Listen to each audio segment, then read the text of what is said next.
Hello everyone, and welcome back to the Midnight Stories. Now, I know a lot of you use these videos to fall asleep, so before you drift off, I thought it would be nice if everyone could leave a comment letting me know where you're listening from the world. Also, don't forget to like and subscribe if you're enjoying the episodes. Alright, let's get comfy, relax, and begin. I was camping near a river in northern Oregon, deep in a forest where the trees grow tall and close, and the air smells like wet bark and pine needles. It was early fall, the kind of season where the cold creeps in quietly and settles into your bones before you even realize you're shivering. The whole day had been damp, not pouring rain, but that steady kind of mist that hangs in the air and soaks through your jacket after a few hours. My boots were muddy, my fingers stiff. I'd picked this spot because I'd seen pictures of the river, broad, clear, with mossy stones and smooth banks. But by the time I got there, fog had started to creep along the ground, and the beauty of the place disappeared into a gray smear. I set up camp in a small flat area a little uphill from the river. There was a ring of stones where someone had once built a fire and some logs around it that made good sitting spots. I pitched my tent close by, tucked in between two thick cedar trees that blocked a bit of the wind. I didn't bother with the fire that night. Everything was too wet. The few sticks I found snapped like damp breadsticks and hissed smoke when I tried lighting them. I ate a cold dinner, jerky, a granola bar, a handful of trail mix, and sat there in the fog for a while before crawling into my sleeping bag. The silence was thick. I mean it. It wasn't peaceful. It felt like the woods were holding their breath. I couldn't hear the river unless I really focused. No bugs, no birds, just a faint breeze and the occasional drip of water off the trees. When I turned off my headlamp, the darkness inside the fog was total. You couldn't even see the outline of your hand in front of your face. I laid there, trying to let my mind settle, but everything felt a little too still. I must have checked the zippers on my tent 3 or 4 times, just listening, making sure nothing was out there. Around 11 p.m., I heard the first scream. It came from somewhere off to the right of my tent, far enough that it sounded muffled, but close enough that I could tell it was a human voice. Not a word, not a cry for help, just a raw, horrible scream, like someone had been startled or hurt. High-pitched, sharp, and ending abruptly. My heart jumped into my throat. I froze. I didn't move a muscle. I just listened. Then, maybe 10 seconds later, another scream. Not from the same direction. This one came from farther uphill to the left. Different tone, different voice. Still no words. Just that same terrible, gut-level scream. Like something awful was happening, but no one was saying what. It went quiet again. I sat up slowly, careful not to make noise. My ears strained so hard it made my temples ache. The fog outside my tent was so thick I could hear the moisture dripping from the fabric. Then, another scream. This one closer. Not next to me, but close enough that I could tell which way it had come from. Downhill, toward the river. And then, for the next 15 minutes, they kept happening. One scream, then another, always separated by a few seconds, sometimes a minute, all from different spots, all without any words. Sometimes louder, sometimes more faint, but always in that same awful tone. It was like they were calling to each other, not in conversation, just screaming, like they were echoing each other's pain or fear or anger. I couldn't tell which. My imagination started to run wild. Were they looking for each other? Was someone chasing someone else? Were they hurt? Lost? Playing some twisted game? I didn't want to look outside. I didn't want to see anything. I didn't even want to move. Every time I heard a scream, I held my breath and waited, as if not making noise would keep them from coming closer. I didn't have a gun with me, just a small camping knife. Not that it would have helped against anything serious. I pulled my backpack close and quietly unzipped the main pouch just to feel the handle of the knife. My hands were sweating. At some point, the screaming just stopped. Not slowly, just all at once.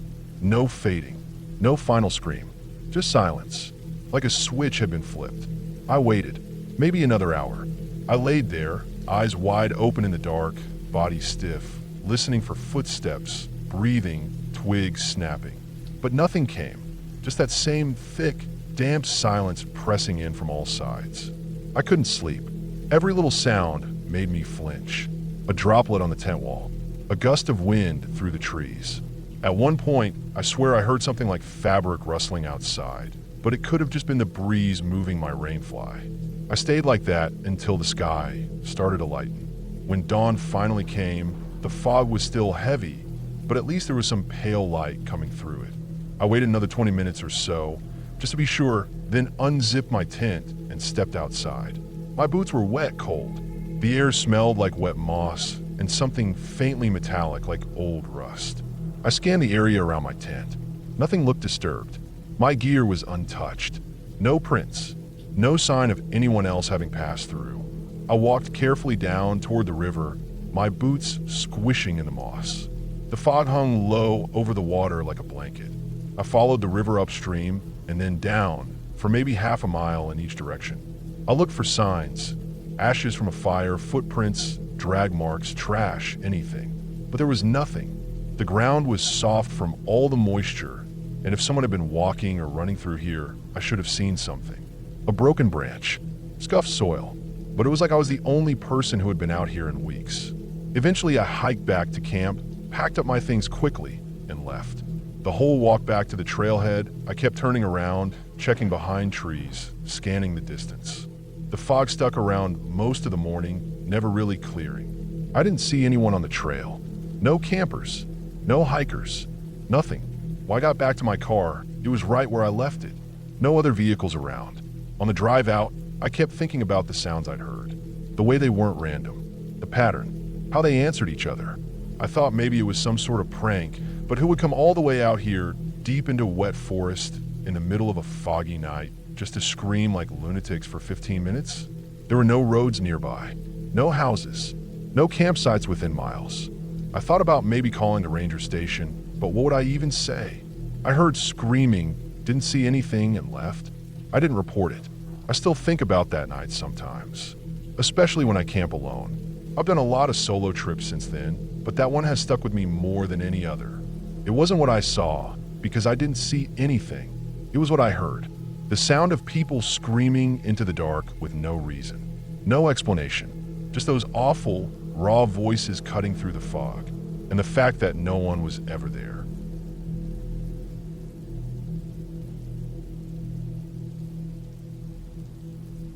I booked a small studio Airbnb in Phoenix while I was apartment hunting. I didn't have a lot of money, and I needed something short-term while I looked for a real place to live.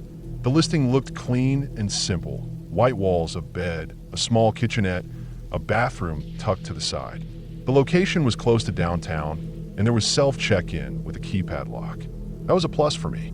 I don't like awkward check-ins or small talk with hosts. I just wanted to be left alone to sleep, shower, and look for apartments. I got there in the afternoon. The sun was still high, and everything looked normal. The studio was exactly like the photos. Tidy, smelled faintly of bleach and fabric softener. Towels folded on the bed. The kind of place that's been turned over so many times it doesn't feel like anyone's ever actually lived there. Which is what I wanted. I unpacked my backpack, placed my laptop on the desk, and checked the Wi-Fi. It worked. The air conditioning was already running, which was a relief. Phoenix in July is brutal. The place had one window with blinds that rattled when the AC kicked on. Not much natural light, but I didn't care. I wasn't here for sightseeing. My first night was completely uneventful. I made some ramen on the stove, watched a few videos on my laptop, then passed out around midnight. I slept fine. No weird noises, no traffic sounds, just the low hum of the AC. The next day, I toured 2 apartments. One was too expensive. The other had a strange smell in the hallway, like old wet carpet. I grabbed lunch, got a coffee, and headed back to the Airbnb around 6.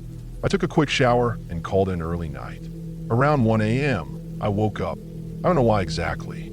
There wasn't a loud noise or anything like that, but I was suddenly alert, like something had snapped me awake from inside my own head. I stayed still for a second, trying to figure out what was off. That's when I heard it. A soft mechanical click. Not a knock, not shuffling, not creaking wood. It was the distinct sound of the keypad lock being used. The tiny, deliberate beep it made when someone pressed a code. Then another beep. Then a louder click.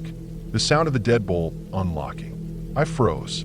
I hadn't given the code to anyone. I hadn't even told my friends where I was staying, just that I was in Phoenix. My phone was on the nightstand, but I didn't reach for it yet. I was just listening, heart pounding, waiting for something else to happen. Maybe I imagined it. Then I heard the faintest sound of the door shifting, like it was pushed open just an inch. But by the time I sat up and grabbed my phone, I heard again the click of the door shutting. I rushed out of bed, turned on the light, and crept over to the front door. It was closed. I opened it and looked out into the hallway. No one was there, just silence. The hallway lights were dim and still, but there was a smell, faint and strange. A man's cologne, sharp and chemical, like something expensive but overused. I stood there for a full minute, just looking back and forth down the hall. I listened for footsteps, for a door, closing, anything, but it was dead quiet. I shut the door and locked it again. My hands were shaking. I messaged the host through the Airbnb app. I said something like, "Hey, just heard my door unlock and open. No one outside. Any idea what's going on?" They replied 10 minutes later, "Probably a glitch. The keypad's sensitive. Happens sometimes." That didn't sit right with me. First of all, the lock made those loud beeping noises. You'd have to type in the code slowly, and the final beep, when it unlocks, is unmistakable. I didn't accidentally brush it. I was asleep in bed. Someone used the code. I got a chair from the small desk and wedged it under the doorknob. It didn't feel like much, but it was the best I could do. I also slid my suitcase in front of the door as a backup. Then I turned on the lights and stayed up the rest of the night. I kept checking the hallway through the peephole every 20 minutes. Nothing. The sun finally came up around 5:30 and I started packing. I didn't want to spend another night there. I didn't even feel like showering or eating. I just wanted out. But I also wanted to be sure I wasn't being paranoid. That's when I remembered the small camera I had packed. It's not much, just a cheap motion sensing cam I'd bought online a few months ago when I was dealing with a sketchy landlord in my last city.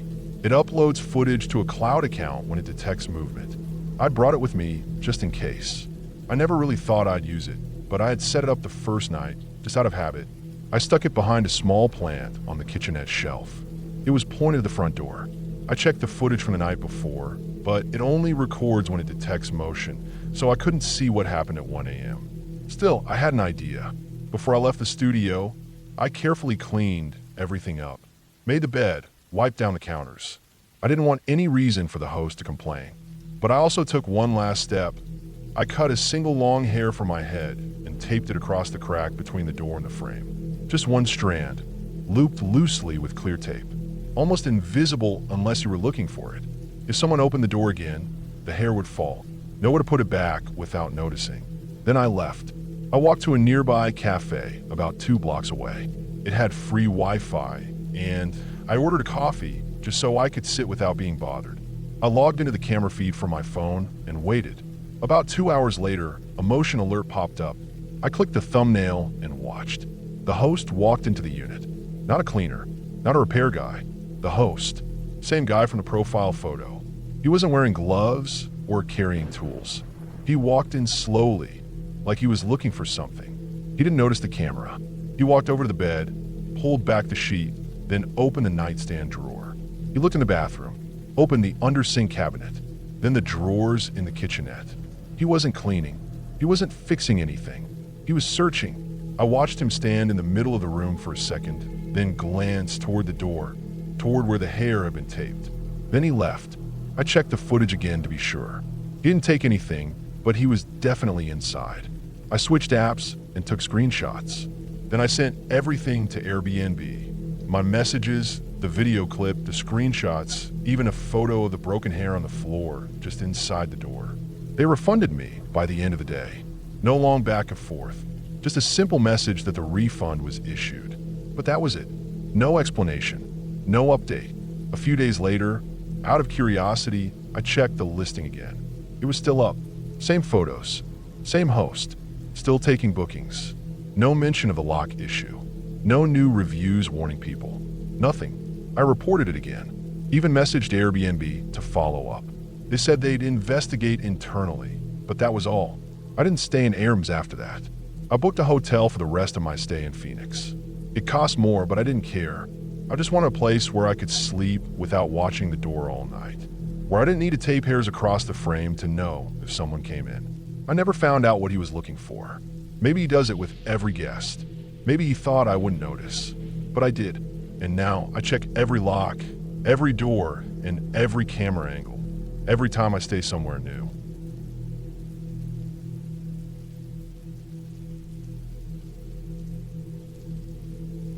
I booked the condo in downtown Dallas for a 2-week work trip. It was a high-rise building, clean and modern, with big windows that looked out over the city. The listing mentioned it was secure, digital locks, surveillance cameras in the halls, and a front desk with a buzzer system that connected directly to an intercom in the kitchen. I liked that. It made me feel safe, especially since I'd be alone the whole time. The host was responsive when I booked.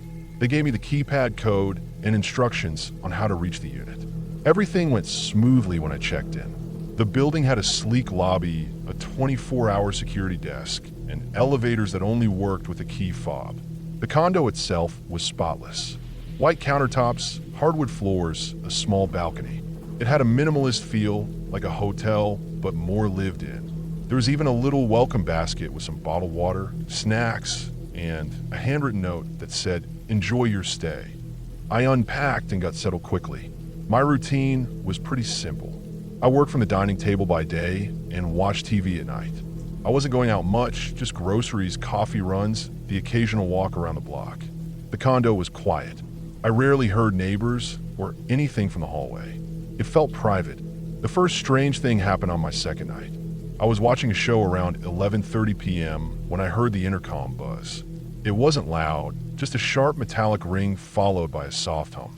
I walked over and checked the panel, but no one said anything. There was just static. I waited, thinking maybe someone from the front desk had buzzed me by mistake. After a few seconds, there was a faint click, like someone had hung up. I shrugged it off. Probably just a missed dial. The next night, it happened again. Almost the exact same time, 11:30, maybe a few minutes later. Buzz, static, silence. Then the click. I remember standing in the kitchen, staring at the panel, waiting for someone to say something. Nothing, just that low white noise. It gave me a weird feeling, but I told myself it was just a neighbor hitting the wrong button. On the third night, it happened again. Same pattern, same time, same buzz, same silence. This time, I didn't go to the panel. I just sat on the couch and listened. The sound was soft but sharp enough to cut through the quiet. I let it ring out, waited for it to stop. Then came the static hum, then the click. I finally messaged the host. I told them someone kept buzzing my unit late at night, but never said anything. They responded quickly. It's probably someone pressing the wrong button. It happens sometimes. Just ignore it. That didn't sit right with me. The building was supposed to be secure with a staff front desk, who was buzzing the unit at the exact same time every night and never speaking. The next night, I couldn't sleep. I kept glancing at the clock as it crept toward midnight. I told myself I wouldn't react this time, wouldn't even move if it happened. But right on cue, 11:32, the intercom buzzed again. My heart was already racing. I got up, walked to the panel, and stared at it. I waited for the static to kick in. Then, for the first time, I answered. I pressed the button and said, "Hello." There was a pause. Not long, maybe 2 seconds. Then a voice came through, flat, male, low, no emotion. He said, "You're not her." I didn't say anything. I just stared at the panel. I could feel my body start to sweat. The voice didn't sound confused. It didn't sound like someone tried to find a friend or buzzed the wrong unit. It sounded like he was sure. Then, same as before, there was a click. Quiet. Final. I stood there for a long time, still holding the button, like I might hear something else. Nothing came through. Just silence. I didn't sleep that night. I sat on the couch with the lights on, phone in my hand, waiting for something else to happen. The intercom didn't buzz again. I kept checking the front door to make sure it was locked. I couldn't shake the sound of that voice. Not angry, not confused, just certain, like he was looking for someone he'd already been watching. Around 6 a.m., I packed. I didn't even shower or eat. I just threw everything back in my bag and left. I didn't take the elevator. I took the stairs 13 floors down. I didn't want to be stuck in a small metal box if someone else got in.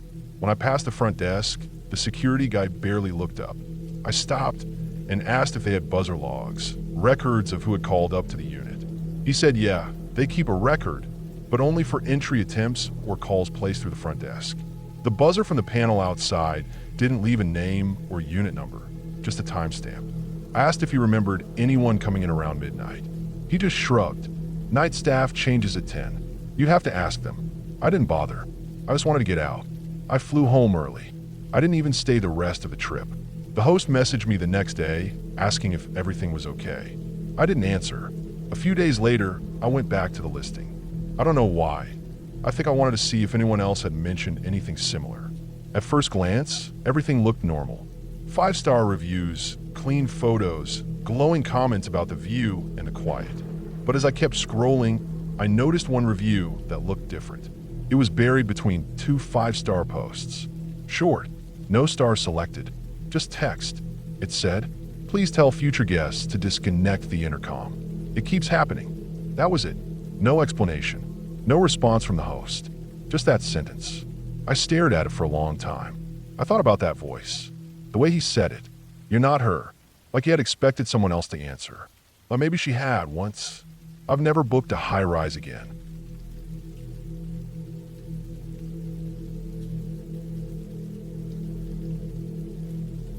I had been planning the trip for weeks. Work had gotten too loud, the city too crowded, and I needed a break from people. I found this small lake deep in a section of forest in Washington state. No campgrounds, no marked sites, just backcountry access with a few old fishing trails leading in. It was the kind of place where if something went wrong, no one would hear you yell. And that was exactly what I wanted. I parked my car to pull off along the Forest Service Road and hiked in about 3 miles. The trail was barely visible in places, just patches of flattened grass and old footprints here and there. The air was damp and cool, the way it always is under thick tree cover. My pack was heavy but manageable: tent, food, water filter, bear spray, the usual. I had checked the weather before leaving, and it was supposed to be calm for the next few days.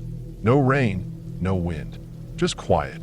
When I finally got to the lake, I could see the water glinting through the trees before I reached the shore. It was small, probably only 100 yards across, surrounded by dense pines and sloping hills. The far side was all forest, no trails, no visible signs of people. My side had a natural clearing just a few yards from the edge of the lake, a perfect flat spot for my tent. The ground was soft with pine needles and moss, and there were no signs of recent campers. I took my time setting everything up, pitched the tent, stashed my food in a dry bag, and hung it high from a tree branch a bit away from camp, filtered some water from the lake, then just sat for a while on a flat rock near the shore. The first day was uneventful in the best way. Birds came and went. A few bugs, nothing bad. The breeze moved the tops of the trees, but down at ground level, everything felt still. I read for a while, took some photos of the lake, ate some trail mix. Around dusk, I cooked a small dinner on my stove, just freeze-dried pasta. I sat on a log, watching the last light disappear behind the trees across the lake. The water had gone perfectly still like glass. By the time it was fully dark, the temperature had dropped enough to make me zip up my fleece and crawl into my sleeping bag. I left the rainfly rolled up so I could see the stars through the mesh roof of the tent. The sky was completely clear, no clouds, and no light pollution. Just black and stars. I must have dozed off not long after. I remember adjusting my sleeping bag a few times, and the next thing I knew, I was waking up, not all the way, just barely. The kind of waking that happens when your brain senses something's off, but you don't know what yet. I didn't move, didn't open my eyes. It was completely quiet. My heart wasn't racing yet, but something had pulled me out of sleep. Then I heard it, breathing. Not mine, not an animal, just breathing. Slow, steady, human-like. It was close, too close, just behind my head, maybe 2 feet away on the other side of the tent wall. I felt it before I fully heard it. The way you sense a presence right behind you when you're not expecting it. The breaths were long and deliberate. Inhale, exhale. Again, it wasn't sniffing like a bear or raccoon. It wasn't heavy or labored, just slow and calm, like someone standing completely still. I kept my eyes open, staring into the dark. My sleeping bag felt like a trap. My hands were pinned at my sides. I didn't move. I couldn't even bring myself to shift. Every hair on my arm stood up. I don't know how long I laid there. Could have been minutes, Could have been longer. The breathing didn't stop. It didn't change rhythm. It stayed in the same place, right behind my head, outside the thin layer of nylon. No movement, no footsteps, nothing but breath. Eventually, I worked up the nerve to slide one hand slowly over to my flashlight. It was next to my sleeping pad, close enough to reach without making a sound. My fingers wrapped around it and I held it tight. I didn't turn it on yet. I just listened a little longer. Still there. I opened my mouth, trying to say something, but my throat felt dry and stiff. My voice cracked when I finally managed to speak. Hello. The second the word left my mouth, the breathing stopped. Gone. Cut off mid-exhale, like it had never been there. Now I was fully awake. My heart was hammering. I unzipped the sleeping bag quickly and sat up, yanked a flashlight up and clicked it on. The beam lit the inside of the tent first. Empty, of course. And then I turned toward the back wall and stared through the mesh. Nothing. Just trees and darkness. No shapes. No sound. I waited. Then I unzipped the door and leaned out, light in one hand, the other ready to grab the bear spray from the side pocket of my pack. I scanned the clearing, the trees, the shore of the lake. Nothing. I stood up, light sweeping over the dirt, the moss, the brush. No footprints. No disturbed branches. No gear. No dropped items. No movement at all. The air was totally still. Dead quiet. Not even wind through the trees anymore. I walked in a slow circle around my tent, checked the trail, the tree line, everything I could see within 50 feet. Still nothing.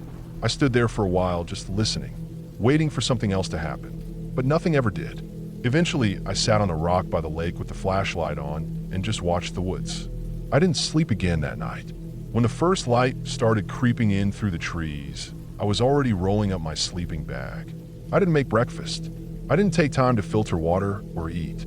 I took the tent down fast, stuffed everything into my pack, grabbed the dry bag from the tree, and headed out. The hike back felt longer than it had the day before. The trail seemed darker somehow, like the trees had grown closer together overnight. I kept checking over my shoulder. Every small sound, a twig snapping, a bird flapping, made me stop and scan the woods. But I never saw anyone. No one passed me. No boot prints. No wrappers. No trash. Nothing. When I finally saw my car, I felt a wave of relief, so strong I almost laughed. I threw my gear into the back and didn't stop until I hit paved roads and had a couple bars of cell service. Then I pulled over and just sat there for a long time with the engine running. I still don't know what I heard that night. Maybe someone else had hiked out there. Maybe they found my tent and decided to mess with me. But I never heard footsteps. No zipper sounds. No voices. Just breathing. And the fact that there were no prints, no sign anyone had even walked near my tent, that still gets to me. I haven't camped alone since.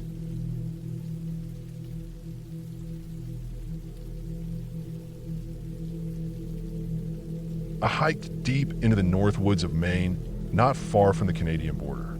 I had parked on a gravel pull-off and followed a faint trail that curved past old birch trees, across creeks, and through thickets of spruce and fir. It was early September, cool but still green, and the bugs had mostly died down. I had enough gear for 3 nights out, nothing fancy.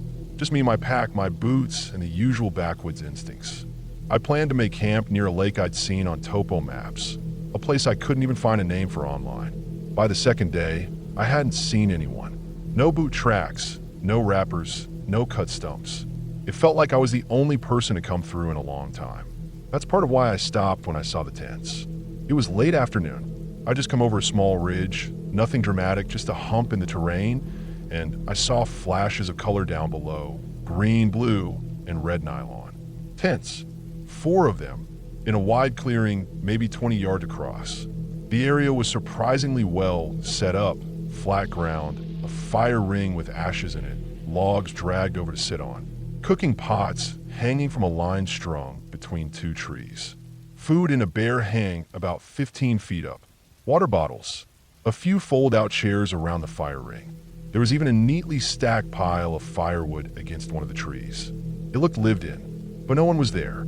At first, I thought they'd gone off hiking or maybe swimming somewhere nearby. But there was no sound, not a branch snap, not a laugh, not even a bird chirp. And no bags either. No big packs, no duffels, no day packs, nothing that would hold gear. Which was strange because everything else was there. Who leaves water bottles half full? There was a jet boil still sitting on a flat rock by the fire pit, lighter beside it. A couple of plastic mugs with dry coffee rings. Someone had opened a pack of jerky and left it half-eaten in the chair. All signs pointed to people being there just recently, but no one was. I stood in the middle of the clearing for a while, just listening. No wind, no insects buzzing, just the hush of trees and sky. I didn't want to touch anything. It felt wrong, like I'd stumbled into something I shouldn't be seeing. I walked around the site, quietly, not calling out, just observing. Each tent was zipped shut, but I didn't open them. I don't know why. I think part of me didn't want to find anything inside. There were no signs of struggle, no signs of animals, no footprints heading off into the woods. It was like 4 or 5 people had been sitting around a fire, stood up at the same time, and walked away, without bags, without food, without their bottles. And never came back. I kept circling the site slowly, waiting for something to make sense. There were no vehicles, not even an ATV trail nearby. I checked my map. The nearest logging road was 4 miles west, so they'd either hiked in or been dropped off. But then why no gear? I didn't stay long, just long enough to be sure I wasn't imagining it. I backed away slowly, kept my eyes on the clearing, then turned and walked fast. I didn't run, I didn't want to trip, but I didn't stop either. That night, I camped miles away, off trail, deep in a stand of young pines. I didn't sleep well. Every twig snap made me sit up. Every breeze through the trees made me think I was hearing footsteps. I hiked out the next morning, earlier than I planned. I wasn't scared exactly, just unsettled. It gnawed at me, not because something supernatural had happened. I don't believe in that crap, but because it didn't make any sense. It felt like walking into someone's house and finding it fully lit, music playing, dinner half-eaten on the table, but no one there. Just a quiet emptiness that doesn't line up with how things work. When I got back home, I looked it up. I searched forums. I called the ranger station for that region. Told them I'd found an abandoned campsite that looked like someone left in a hurry. They asked for coordinates, which I gave them. I asked if any groups had gone missing recently. Any search and rescues. Anything weird. They said no. No missing hikers. No SER operations in that area this season. They thanked me for the info, said they'd check it out, but I never heard back. A week later, I couldn't get out of my head, so I went back. I took the same trail, hit all the same markers, followed my notes from the first trip. I remember the ridge, the trees, the direction I'd turn when I saw the tents. But this time, the clearing was empty. No tents, no chairs, no fire pit, no stacked wood. The ground was undisturbed, just ferns, moss, and a few deer tracks. Not even a sign that someone had cleared a spot to camp there. It was like it had never been used. I spent hours double-checking my location. I walked a half mile in every direction just to make sure I wasn't off. But I knew the spot, the hill, the angle of the light through the trees, even the scarred birch I'd leaned against while looking at the camp. It was the right place, but the camp was gone. I kept looking online, but nothing came up. No one else reporting it. No forums mentioning a group disappearing. No news stories. No names. It was like whatever I'd seen had never existed outside my memory. For a while, I tried convincing myself I'd just stumbled on a temporary hunting camp and they'd packed up before I came back. But that doesn't make sense. You don't leave half your food out. You don't leave a half-cooked meal on the rock by the fire. You don't leave your chairs. You don't leave a full water filter still dripping into a jug. I don't have a theory that explains it all. I don't think it was anything paranormal, but I also don't think it was nothing. Maybe it was a group doing something off-grid they weren't supposed to be doing. Maybe someone scared them off. Maybe they left on foot because they had to and someone cleaned the site up fast. But why wouldn't there be a single trace left? Not even a burn ring from the fire pit. I don't go out there anymore. I still hike, still camp, just not in that part of the state. That spot feels wrong, like a memory that's too clear, but no one else can confirm. I didn't take photos, didn't think to at the time. All I have is what I saw and what I didn't see. I know it was real. I know what I saw, and I know that camp shouldn't have been there. But it was. Just once. Then never again.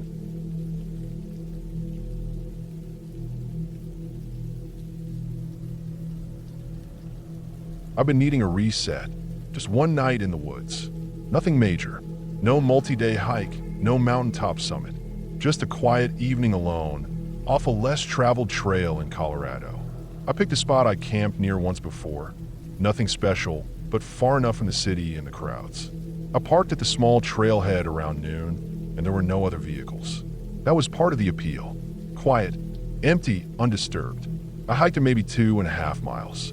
Enough to feel separated, but not so far I couldn't bail if the weather turned. The day was dry, cool, with some wind rustling through the pine trees now and then. The spot I chose wasn't exactly scenic, but it was tucked between some low, rocky hills and shielded on most sides by trees.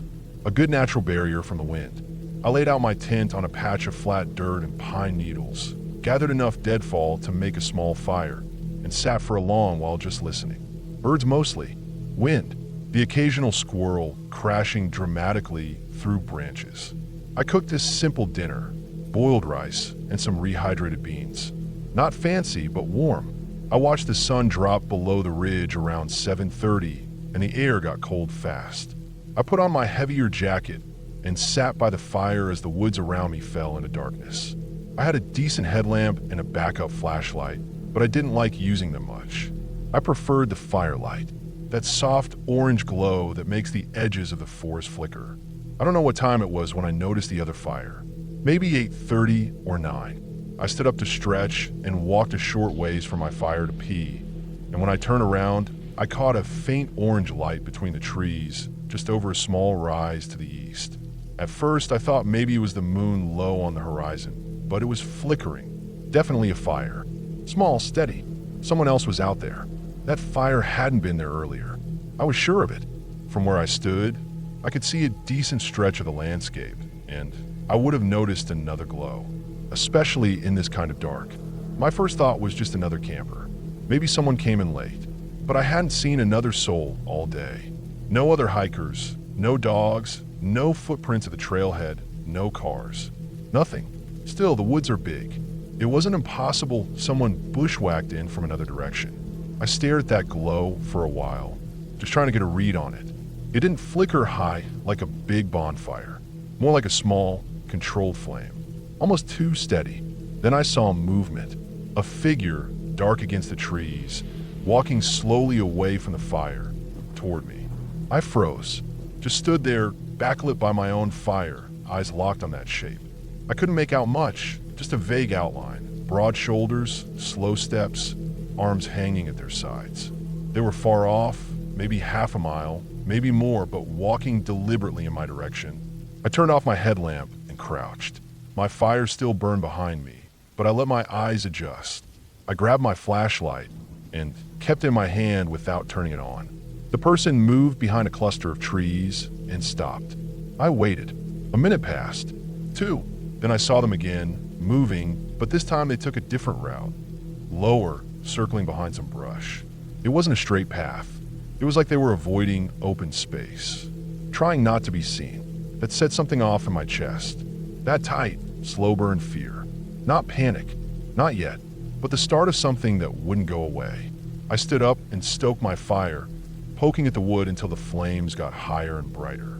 Then I turned my flashlight on and started scanning the woods. Back and forth, steady beam. The figure didn't reappear. The other fires still burned faintly in the distance, but now I couldn't tell if the person had walked back to it or if someone else was still sitting there. I kept scanning. I thought about calling out, but something stopped me. I didn't want to let them know exactly where I was, even though my fire did that for me anyway. Minutes passed, maybe 20, maybe longer. I stayed standing, flashlight in one hand, a thick stick in the other. I listened harder than I ever had before. Not for animals, for footsteps, crunches, snaps, breathing. I didn't hear anything. Eventually the fire out there started dying. The glow dimmed little by little until it was gone. Just blackness in the direction it had been. No embers, no lanterns, nothing. I waited. I didn't move. I didn't go in my tent. I didn't sit. I just stood by my fire, heart pounding, eyes darting at every small noise. The wind blew sometimes and made the branches creak in a way that sounded almost like footsteps. Every time, I looked up expecting to see someone standing there.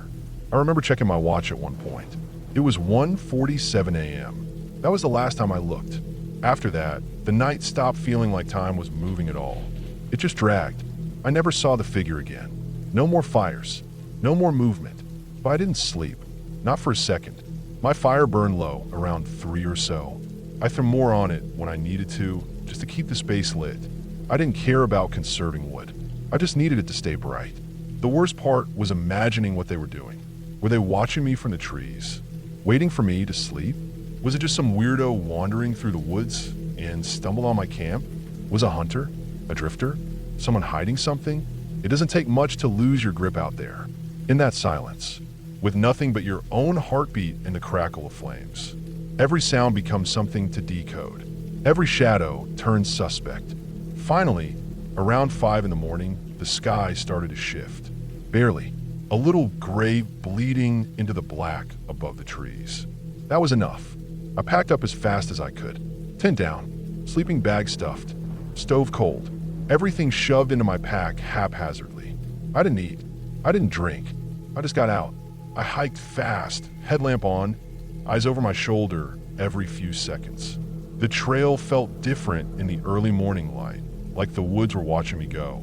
I reached the trailhead before full daylight, lungs burning, legs aching, but I didn't stop. Just threw my pack into the car, slammed the door, and locked it. There were still no other cars in the lot. I sat in the driver's seat for a while, just breathing, hands trembling slightly on the steering wheel. Eventually, I started the engine and pulled out. I didn't look back. I don't know what I saw that night. I don't know who that person was, or why they were there, why they moved the way they did, or why the fire disappeared when it did. I don't know if it was innocent, if it was just bad timing, or something worse. But I do know this, something about it fell off. Too quiet, too careful, too deliberate. I haven't been back to that area since, and I've never camped solo again.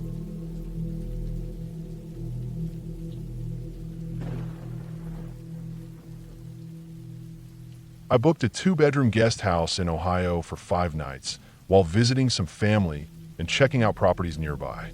The listing looked clean and simple. The place was attached to the host's main house, but had its own entrance, private garage, and no contact check-in, which I liked. I didn't want to socialize. I just needed a quiet place to sleep, work during the day, and come and go as I pleased. When I arrived, the house looked exactly like the photos. A gray, single-story structure with a small front lawn. The garage was on the side, and my entrance was through a door that led from the garage directly into the guest house. There was a keypad lock, and the code worked fine. Inside, everything smelled freshly cleaned, sheets tucked tight, soft towels in the bathroom, no signs of pets or smoking. I noticed a printed sheet on the table with a Wi-Fi password, trash instructions, and a note that said to park in the garage because it was reserved solely for guest use. The garage itself was empty, just some tools hung neatly on the walls and a recycling bin in the corner. I backed my car in and locked both the garage and the side door that led into the house. There was also a second bedroom I didn't need, so I just closed that door and planned not to use it. The first night passed quietly. I worked on my laptop until about midnight and then went to bed. The room was dark, comfortable. Around 4 a.m., I stirred awake, maybe from a weird dream, maybe just restless.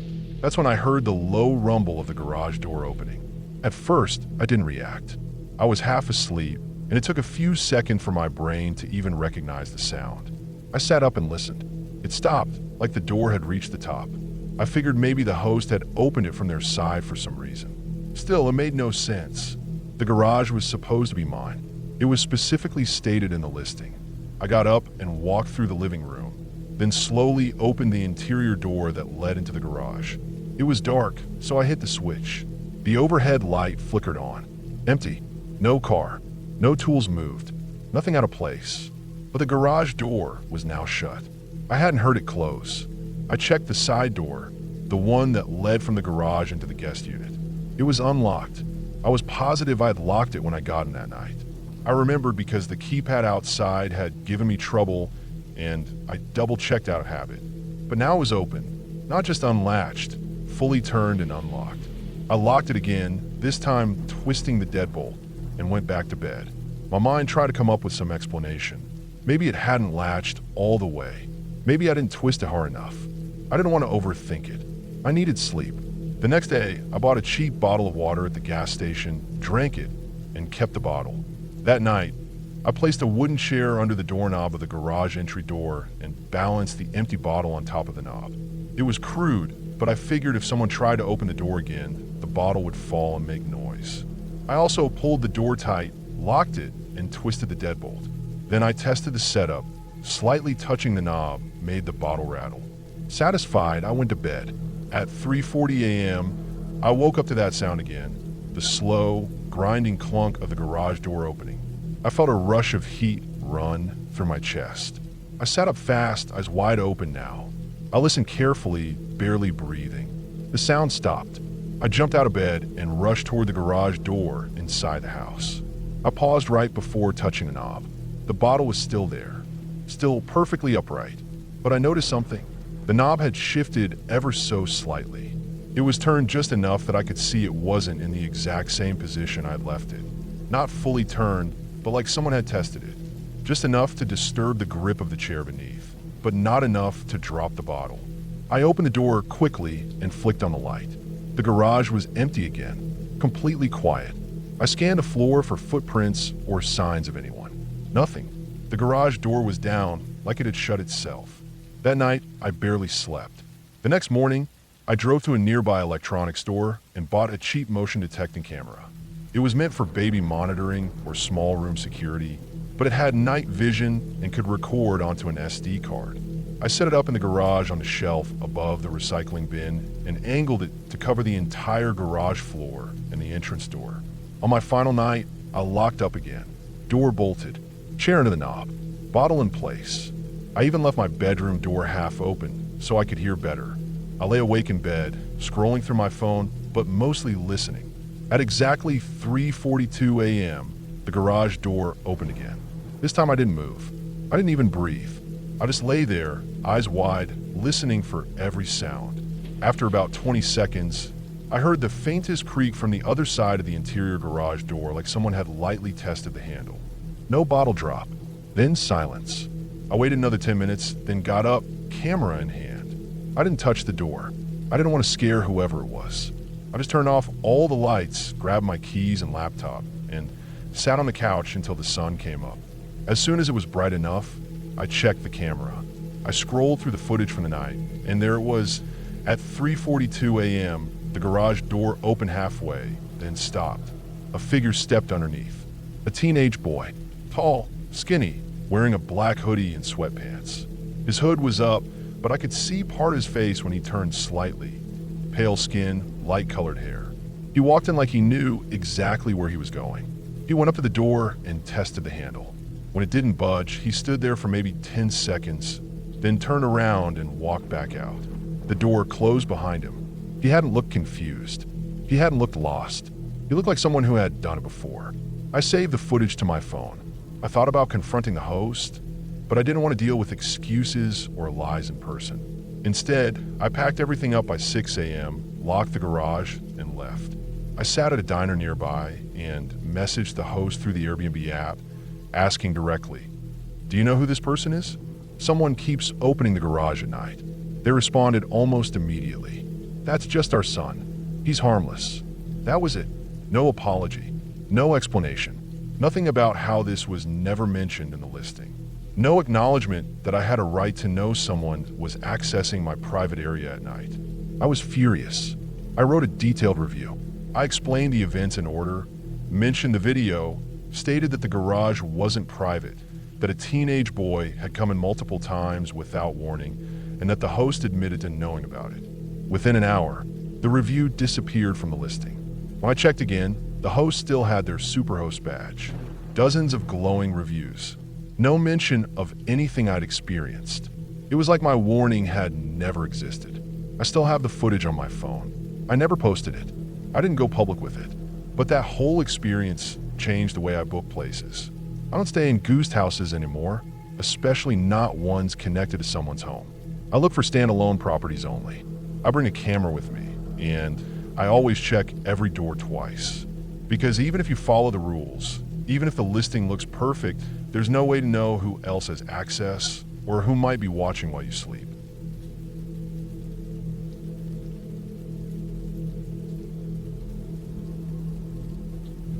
It started as just another weekend plan. I had a few days off from work and wanted to clear my head. Life had been loud lately. City noise, endless emails, the constant buzz of everything. I needed silence, the kind you only get deep in the woods. So, I packed my gear and drove out to a patch of state forest I'd only been to once before. It wasn't far, maybe a 3-hour drive, but it was isolated enough that you wouldn't see many other hikers once you went in a couple miles. I arrived around noon and parked off a narrow gravel road that split off from the highway. There were no other cars there. That was perfect. I had printed maps, a compass, GPS on my phone, and backup batteries. I wasn't careless. I planned to make a wide loop trail that would take about 2 days to hike. Nothing extreme, just long walks through woods, sleeping under the stars, maybe cooking some instant rice and tuna over a camp stove. The first few miles were smooth. Tall pines on either side, ferns and moss at my feet. The smell of earth and pine sap was thick in the air. The trail narrowed and curved like it had a mind of its own. Birds chirped occasionally. I passed a small stream around mile 4 and refilled my water. I stopped once to eat a granola bar and kept walking. The further I went, the quieter it got. Not dead silent, just more still. No wind. Fewer birds. The trees felt taller, closer. At some point, I realized I hadn't seen a trail marker in a while, but I wasn't worried. I had the map and GPS. I checked both, and I was still on track, maybe a little off to the right of the trail, but the area was open enough that I wasn't concerned. Sometimes trails shifted or eroded. I've hiked enough to know that. I found a good clearing to set up camp just before sunset. No sign of other people. Just a circle of packed earth and dry leaves surrounded by trees that leaned slightly inward. I didn't think much of it at the time. I set up the tent, boiled some water, ate a quick dinner, and watched the sky fade to black. That night, I heard something. Not close, just movement. Branches snapping lightly. Not the heavy crack of something big, just intermittent soft snaps. I've heard deer, foxes, even raccoons do that. It didn't bother me, but it didn't stop either. It kept going, slowly circling the area. Always at a distance, always just outside the ring of trees I could see through. I stayed in my tent, listening. It went on until maybe 3 or 4 in the morning. Then nothing. Just the usual cricket sounds and the occasional owl. I thought it was weird, but not enough to pack up early. I told myself it was just normal forest stuff. Wild animals doing wild animal things. I didn't sleep much after that, though.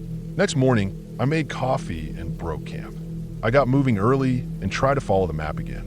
But almost right away, things fell off. There was a dip in the trail that shouldn't have been there. A shallow gully filled with leaves and a broken log lying across it. That wasn't on the map. Then about a mile later, I passed a rusted-out pickup truck deep in the woods, completely overgrown. No trail led to it.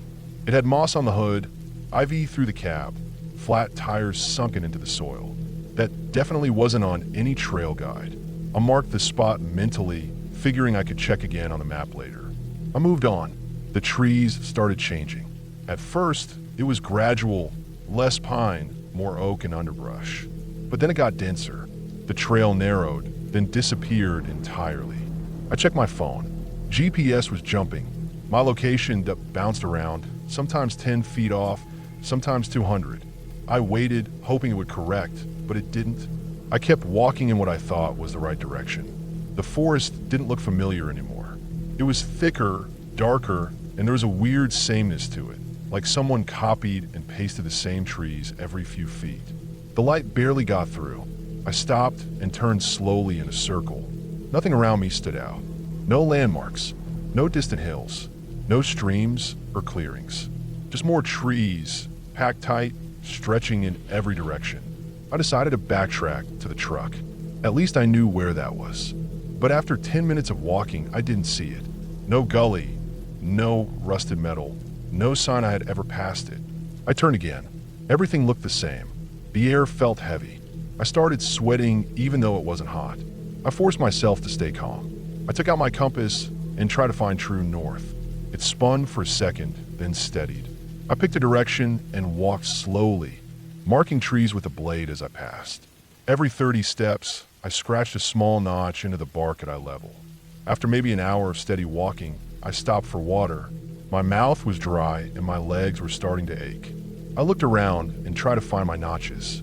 I couldn't see a single one. I went back the way I thought I came and looked again. Nothing. No marks, no footprints, no broken twigs.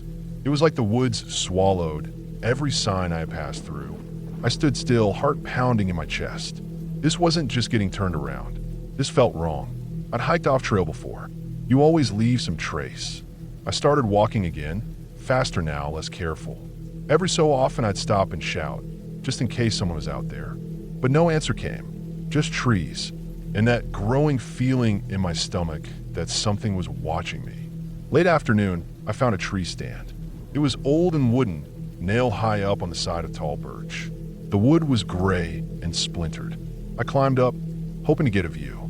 Maybe I'd spot the truck or the road or even my camp. I got to the top and sat there, panting, scanning the forest. Nothing, just treetops and a sliver of orange where the sun was starting to set. But then I looked down. There were footprints at the base of the tree. Fresh ones, deep heel prints in the soft dirt. Not mine. They were bigger, wider, made by heavy boots. The ground around them was disturbed, as if whoever made them had been pacing or circling the base of the tree. My chest tightened. I stayed up there until the sky went fully dark. Then I climbed down slowly, listening. The forest was quiet again, too quiet. I didn't bother trying to find the trail anymore. I just moved. Any direction felt as good as another. I kept going until I couldn't see my feet. That night, I didn't set up the tent. I just wrapped myself in my sleeping bag behind a fallen log and tried to stay low. I didn't light a fire. I didn't cook. I didn't eat. I just lay there, heart racing, ears straining. At some point in the night, I heard breathing. Not an animal panting. Not wind through trees. Breathing. Human, steady, a few yards away. I didn't move. It lasted maybe a minute. Then slow footsteps crunching leaves. Fading.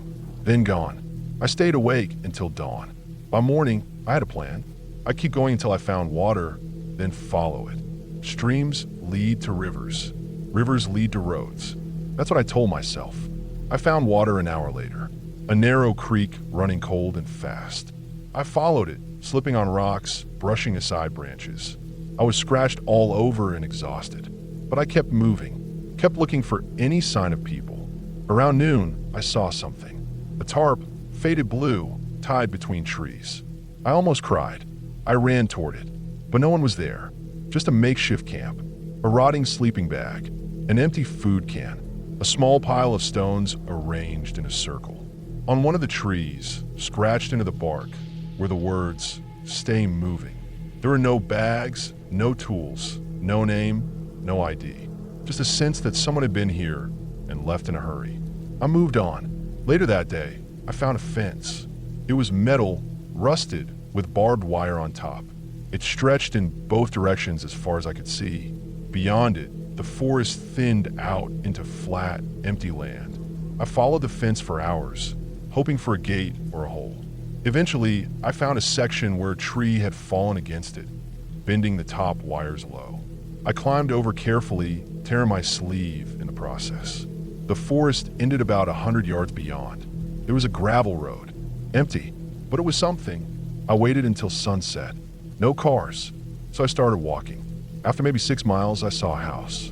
Old, paint peeling, but lived in. I knocked. A man in his 60s opened the door. He stared at me for a long time before finally stepping aside. He didn't ask what happened, just pointed to a chair and gave me water. Later, he told me that it would stretch for nearly 40 miles in every direction. People get turned around in there, he said. Sometimes they come back out. Sometimes they don't. I asked him about the truck, the camp, the fence. He didn't say anything, just looked at me and shook his head like he didn't want to know. I slept in a real bed that night, called someone in the morning, got a ride back to my car. I didn't file any reports. I didn't go back. Even now, months later, I still dream about those trees, about walking and never getting anywhere, about those fresh footprints under the tree stand, about the sound of someone breathing just out of sight. Sometimes I wonder who scratched those words into the bark, if they made it out.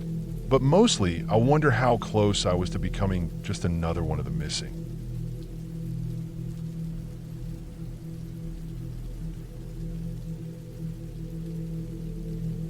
I started hiking alone in Vermont's Green Mountains early one morning, just after sunrise. The sky was still pale, and the trail was damp from the night's rain. The air smelled like wet earth and pine, cool and quiet, with nothing but the soft crunch of my boots on the trail and the occasional bird call.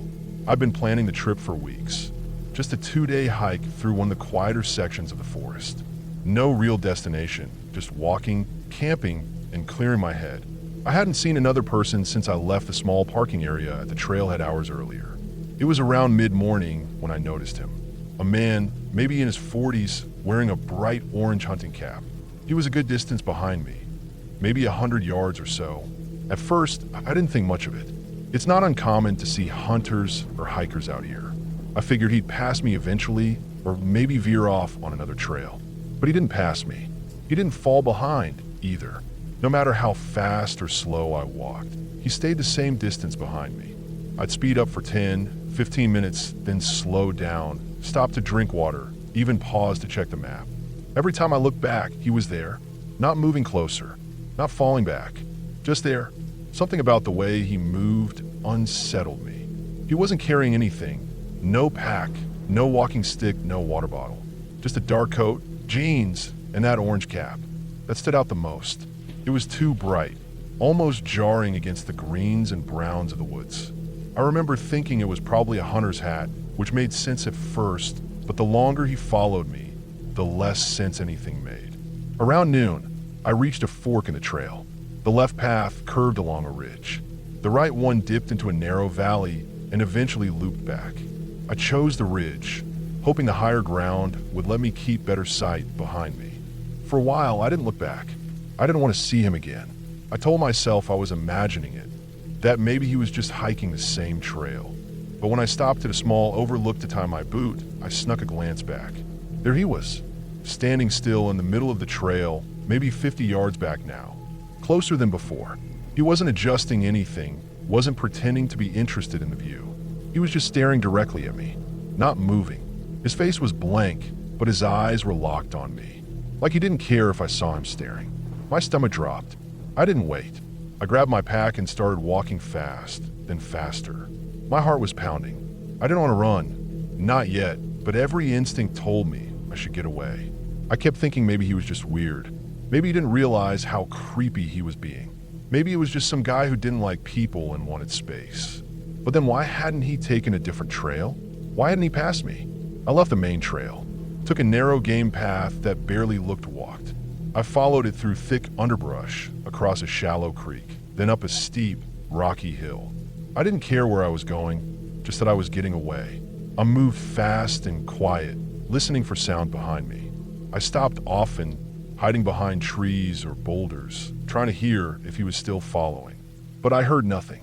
No footsteps, no snapping twigs, just wind in the trees and the occasional bird call. I kept going until I was sure I'd lost the trail completely. I climbed to a spot with some fallen logs and thick pines and decided to make camp there. It wasn't ideal, uneven ground, barely room for my tent, but it felt hidden, remote. I pitched the tent slowly, taking time to listen every few minutes. I still felt that prickling sense that someone was nearby, but I didn't see anyone, didn't hear anything unusual. I made a small fire, more out of habit than comfort, and boiled water for dinner. As the sun dipped behind the trees, I felt more alone than I had all day. I didn't light the fire again after eating. I didn't want to draw attention. I sat in my tent with the rainfly rolled back, watching the trees as they faded into shadow. The woods were quiet, too quiet. I knew that part of Vermont was remote, but I hadn't expected to feel so isolated. It felt like I was on another planet. Then, just after the last bit of light disappeared, I heard twigs snapping. Not far, maybe 20 feet from my tent. My body froze. The snapping was slow and spaced out, like someone was carefully walking around, trying not to make noise, but failing just enough to be heard. I grabbed my knife from my pack and sat there completely still listening. My heart was hammering in my ears. I turned off my headlamp and held my breath. There were no voices, no breathing, just the occasional soft snap of a twig or shift of leaves. It circled. I could tell by the direction of the sound. It moved around my tent, slow, steady, pausing at times. Once it stopped completely for what felt like 10 minutes. Then a branch cracked, closer this time. I didn't move. I didn't unzip the tent. I didn't even shift positions. I just sat there with the knife tight in my hand, muscles locked, every nerve in my body on fire. Eventually, the sounds faded. Whether the person had walked off or was still standing nearby, I didn't know. But the rest of the night passed in silence. I didn't sleep. I barely blinked. As soon as the sky turned gray with dawn, I packed everything as fast as I could. No breakfast, no coffee. I didn't even properly roll up the tent, just stuffed it into my pack and got moving. I found a creek again and followed it downstream until I reconnected with the main trail. About a mile down, I passed through a patch of soft earth near an old stump. That's when I saw the prints. Fresh boot tracks. Not mine. The treads were different, wider, deeper. They circled the flat spot where I had set my tent, walked around it in a full loop. Twice. Then they veered off back into the woods. I stared at them for a long time. My own prints had been nearly erased by the shifting dirt and rain, but his were clear, deep, clean. They hadn't been there the night before when I set up camp. I was sure of it. That meant he'd come sometime after I'd already been in the tent. After dark. I didn't stop walking after that. I didn't even look back. I made it to my car by early afternoon, soaked in sweat and running mostly on adrenaline. I sat in the driver's seat for a long time, staring at the rearview mirror, expecting to see that orange cap again. But the woods behind me were still. I never called the cops. What would I even say? A guy followed me in the woods. He hadn't spoken. He hadn't touched me. But something about it wasn't right. It wasn't just weird, it felt intentional. Controlled. Like he knew what he was doing. I still think about him sometimes. The way he kept his distance. The way he stared. The way he moved around my camp in the dark without ever making a sound I could fully place. I've hiked since then, but never alone. And never in Vermont.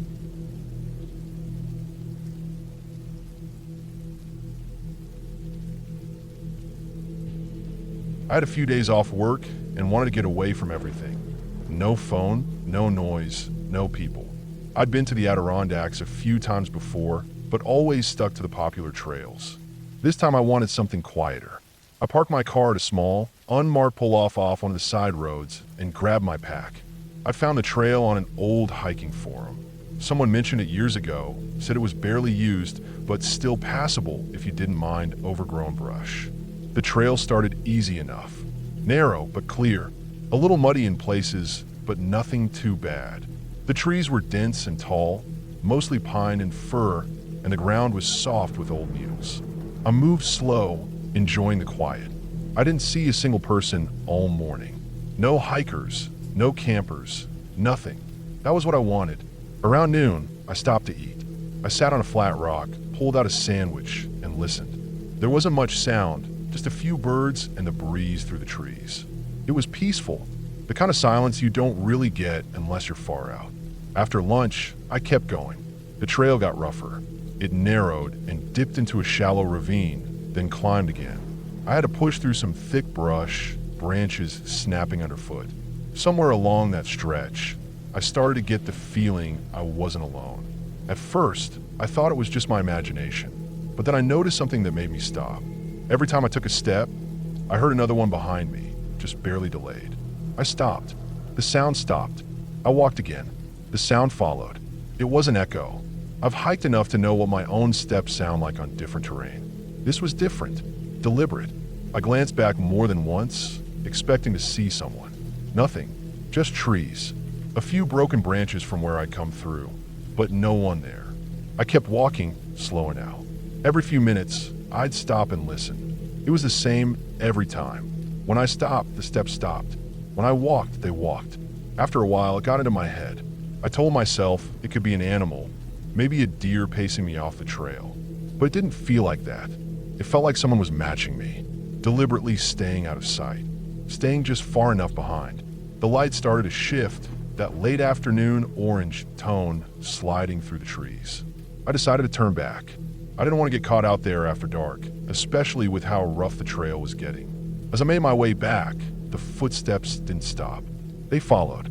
Same distance, same rhythm. I tried to ignore it, kept telling myself it was nothing. That maybe someone else had found the trail too, was just trying to keep their distance. But then why not answer when I called out? I stopped again, turned around quickly, trying to catch whoever it was. Nothing. Just silence. I crouched down, trying to listen more closely. My own breathing sounded too loud. I held it and waited. For maybe a full minute, there was nothing. Then, one single step. One crunch in the distance, like someone putting weight on a branch too thick to hide it. It came from off the trail, maybe 20 yards into the trees. I didn't move. Then another. And then silence again. That was enough. I adjusted my pack and started moving faster. My heart was thumping, and I felt this weird, tight pressure in my chest like I needed to run, but I didn't want to make it obvious. I kept up a fast pace, not quite jogging, but close. The trail felt longer on the way back. Everything looked a little different. I recognized a few down logs I'd stepped over earlier, but I started second-guessing turns. There weren't any markers out here. If I missed a split, I could easily get turned around. The footsteps were still there. Whenever I slowed down, they slowed. When I sped up, they matched. I couldn't take it anymore. I dropped my pack right on the trail and sprinted. I ran flat out for maybe 150 yards. My lungs burned, my boots slipped in the mud, branches slapped my arms and face. I didn't stop until I physically couldn't keep going. I ducked behind a big tree and tried to listen. Nothing. No footsteps. No movement. Just wind through the trees and my own panting breath. I stayed crouched there for a long time. Minutes, probably. I didn't hear anything else. I didn't want to wait longer than I had to, though. I wanted out. When I got back to my pack, it was exactly where I'd left it. No signs it had been touched. I slung it back on and kept walking, this time not even pretending to go slow. I just wanted out of the woods. It took me another 40 minutes to get back to the road. The trees finally broke, and I saw my car parked up ahead. Just seeing it made my shoulders drop a little. I jogged the last stretch and clicked my key fob to unlock it. I opened the driver door, tossed my pack into the back seat, and just stood there for a second, leaning on the frame. My shirt was soaked through, and my legs were shaking. Then I looked up. There, right in the middle of the rear windshield, was a single muddy handprint. It wasn't mine. I hadn't touched the glass at all, and even if I had, I was clean when I left. This was fresh, wet like it had been placed there just a few minutes ago. Long fingers, narrow palm. The mud had little bits of pine needle and grit in it. I checked the rest of the car. Doors locked, no sign of forced entry. I looked around the road. Nobody. No tire tracks but mine. No sign anyone had been nearby. Just that handprint. I took a picture of it with my phone, then wiped it off with a towel I keep in the trunk. I didn't want to leave it there. I drove straight back to town, didn't stop. I didn't call anyone. I didn't tell anyone. I wasn't even sure what I'd say. I kept thinking about how the footsteps had stopped when I ran. How they'd been silent after that. Like whoever it was had let me go. Or had taken a shortcut. Gotten ahead of me. I still don't know what they wanted. I don't know if they meant to scare me. Or if they were watching for something else. But that handprint, it didn't feel like a warning. It felt like a signature. Like someone wanted me to know they'd been that close. I haven't hiked alone since.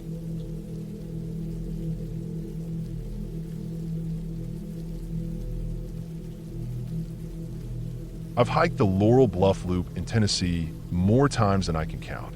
It's a well-marked, moderate loop, just under 9 miles, and I know it like the back of my hand. I started doing it back in college, and even after moving away, I'd come back every year just to walk it again. Same parking area, same warm-up incline, same overlook with the wide view of the valley below.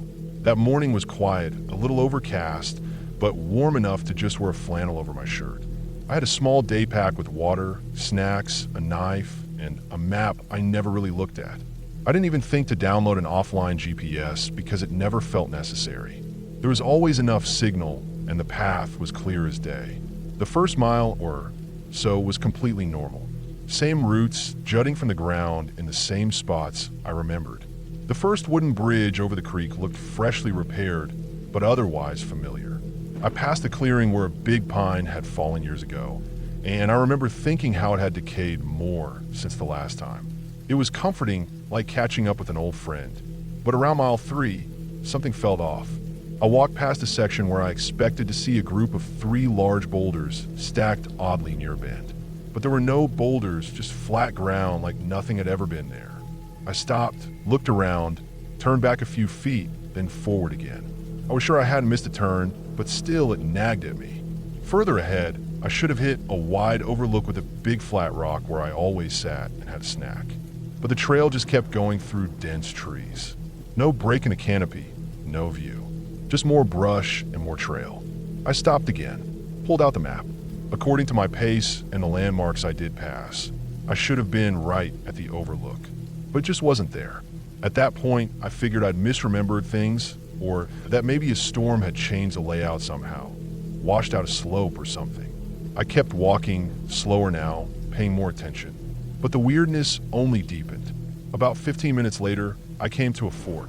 It looked official, wooden sign, same style the park used, but there had never been a fork on this loop. I stared at the sign for a long time.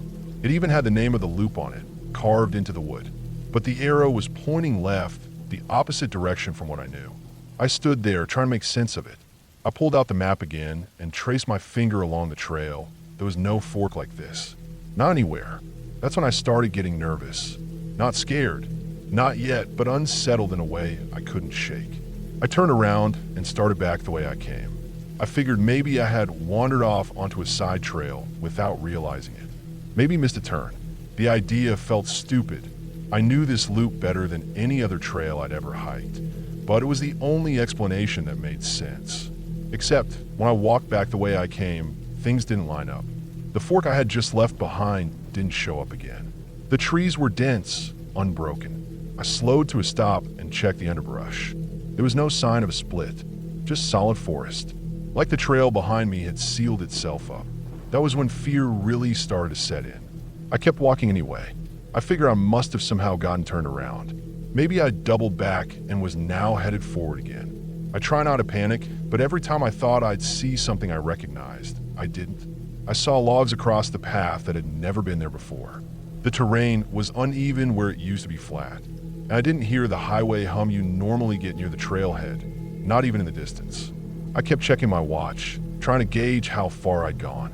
I figured I'd been walking at a steady pace, maybe 2.5 miles an hour. After 2 hours of walking, I still hadn't found a single landmark I recognized.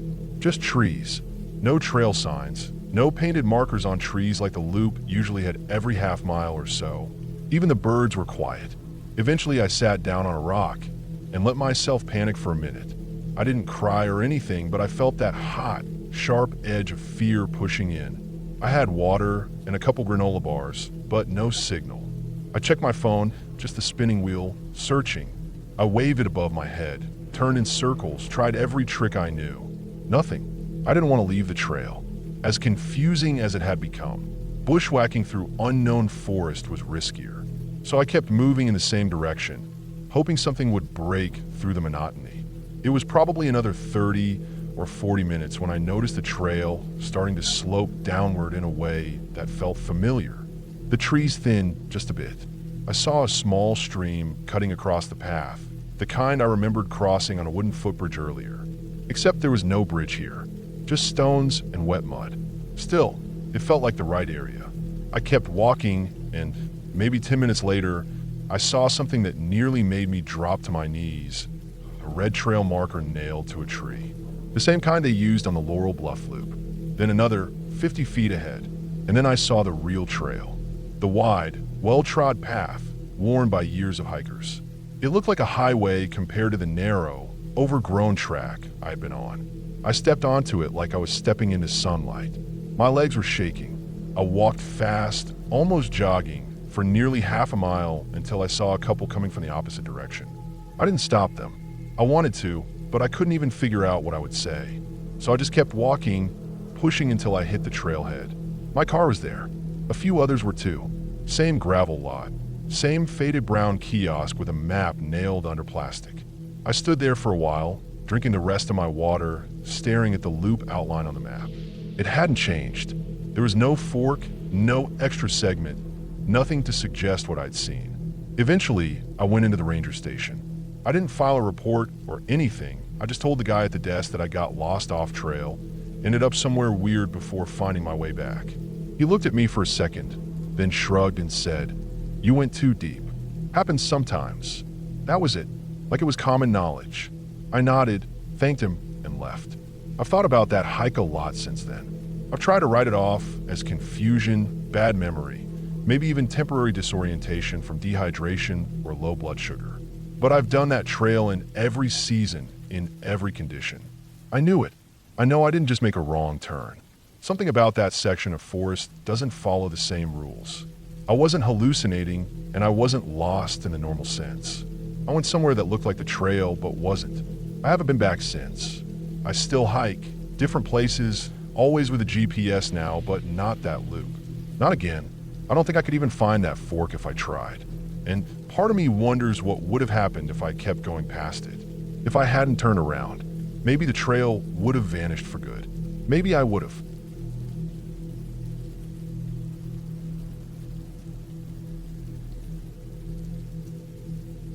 I booked the cabin through a rental site I'd used a few times before. This one was listed under secluded getaways, the kind of place off the grid where people go to unplug. I've been feeling burned out from work and just wanted quiet.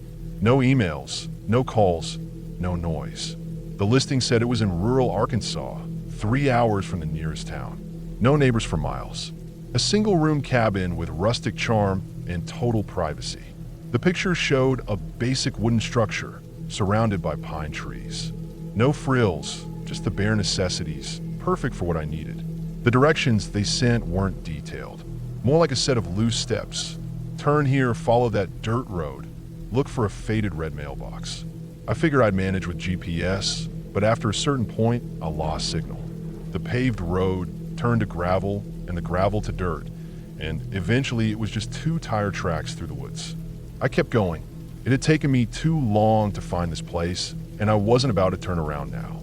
After almost 3 hours of weaving through back roads and second-guessing every turn, I found it. The cabin looked exactly like the pictures, maybe a little older, but not in a bad way. Just weathered. A single-room shack raised slightly off the ground, with a tiny front step and a rusted tin roof. It was early afternoon, but the trees were so dense that the whole area looked dim, like late evening. I parked the car, grabbed my bag, and walked up. The door wasn't locked. I pushed it open and stepped inside. The temperature dropped the moment I crossed the threshold. It was colder than outside, and not in a way that made sense. There was a mattress in the corner, just a twin, with an old, sagging frame. Next to it, a wooden chair. No decorations, no rugs, no welcome note. Just bare floorboards and bare walls. There was no power, no outlets, not even a switch for lights. I hadn't expected much, but it still felt stripped down, like someone had taken a storage shed and thrown a bed into it. No toilet, just a rusty bucket on the side and a water jug. The air inside smelled dry and still, like no one had opened the place in months. I walked around a bit, checked the corners, opened the one cabinet by the door. Empty. No plates, no supplies. Not even a single cup or fork. I looked for a guest book or contact info, anything that would tie this place to the listing. Nothing. I pulled out my phone, but I had no signal. Not even a bar. I held it up, walked around outside. Still nothing. I thought about leaving, driving all the way back out before it got dark. But I was already here, and I was tired. The quiet was what I came for, after all. I tried to brush off the weirdness, convincing myself that I was just uncomfortable being alone in such an isolated place. That night, I barely slept. The mattress was hard and dipped in the middle. I kept waking up every hour, not because of sounds, there weren't any, but because of how still it was. No wind, no crickets, just silence. That thick, unnatural kind that presses on your ears. Even in the woods, that felt wrong. The cold never left either. I had brought a sleeping bag, but even zipped up inside, I could feel the chill coming off the walls and floor. Like the whole cabin had been underground for months, and someone had just dragged it into daylight. I stayed one night. That was enough. In the morning, I packed up quickly. Didn't even eat the granola bars I brought. I just wanted to leave. I drove out the way I came, retracing the dirt path, back to the gravel, back to asphalt. When I finally got signal, a few towns over, I tried to pull up the listing to leave a review, just to warn others that it was too empty, too strange, too bare. But the listing wasn't there. Not on my history, not on my account. I checked my confirmation email, but it was gone too, like I'd never gotten one. I opened my bank app to check the payment. No charge, nothing pending, nothing processed. It was like I'd imagined the whole thing. I emailed the rental site. No response. Then I called. After a while on hold, they told me they had no listing like that. Not in Arkansas, not under that name, not ever. I asked them to look up my payment, my booking ID. They said my account didn't show any recent bookings. I was too tired to argue. I figured maybe it was a scam listing that had been pulled. It bothered me, but I let it go. Mostly. 3 days later, it still gnawed at me. I couldn't stop thinking about that place. How isolated it was. How it had no trace of being lived in. No tools, no books, not even dust in the corners. It didn't feel like a place for people. More like something meant to be looked at, not used. I wanted answers. So I drove back. I saved my route as best I could from memory and Google Maps cache data. I knew the turns, the mailbox, the last fork in the road. It took longer than before. The roads felt unfamiliar, and some parts looked different. Trees I didn't remember, paths that had collapsed or faded. Eventually I reached the spot. I knew I was close. I recognized a fallen log, a patch of crushed grass where I had parked. But the cabin wasn't there. Not just gone, like not even disturbed. No footprints, no tire tracks, no scrap of wood or patch of dirt to show it had ever stood there. Just trees, tall, old, untouched. No road leading in, no clearing. I got out and walked around for almost an hour. Pushed through branches, checked behind thickets, climbed a small ridge to get a better view. Nothing. The area was dense, wild.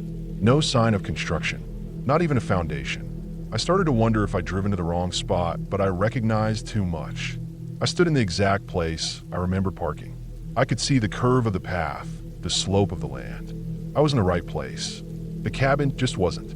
On the drive back, my mind ran in circles. I told myself it had been torn down. Maybe it was a temporary structure. Maybe someone had hauled it out, scrubbed the site. But who does that in 3 days? And why? More than anything, what stuck with me was the way it had felt inside. That cold, unnatural stillness. The way the air didn't move. The way nothing in that cabin suggested people had ever lived there, not even for a night. It wasn't like a house someone abandoned. It was like something someone had put together just long enough for me to find, and then taken back. I stopped telling people about it. They either didn't believe me or said I must have gotten lost. Maybe they're right, but every now and then I check that rental site. I scroll through the listings, especially the vague ones. Sometimes I think I see it, same angle, same roof, same trees. But the name's different. The location's different. I click and it's gone. Just another vanishing shack in the middle of nowhere.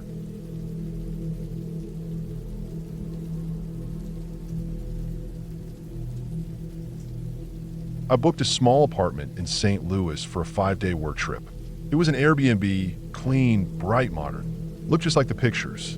1 bedroom, a little kitchen, small bathroom, and a living area with a TV and a narrow window that overlooked a quiet street. It was on the 2nd floor of a brownstone-style building, and the host had left a small note on the kitchen counter with Wi-Fi info and a line that said, "Please do not try to open the locked closet near the bathroom. It holds extra supplies. Thanks." At first, I didn't think anything of it. Lots of rentals have owner-only closets. I didn't even glance at it that first night. I arrived late, made some tea, watched a bit of TV, then went to bed. The mattress was firm, the air smelled clean, faintly of lavender or some detergent. It felt like any other short-term rental. Familiar enough. Normal. The second night is when I started noticing it.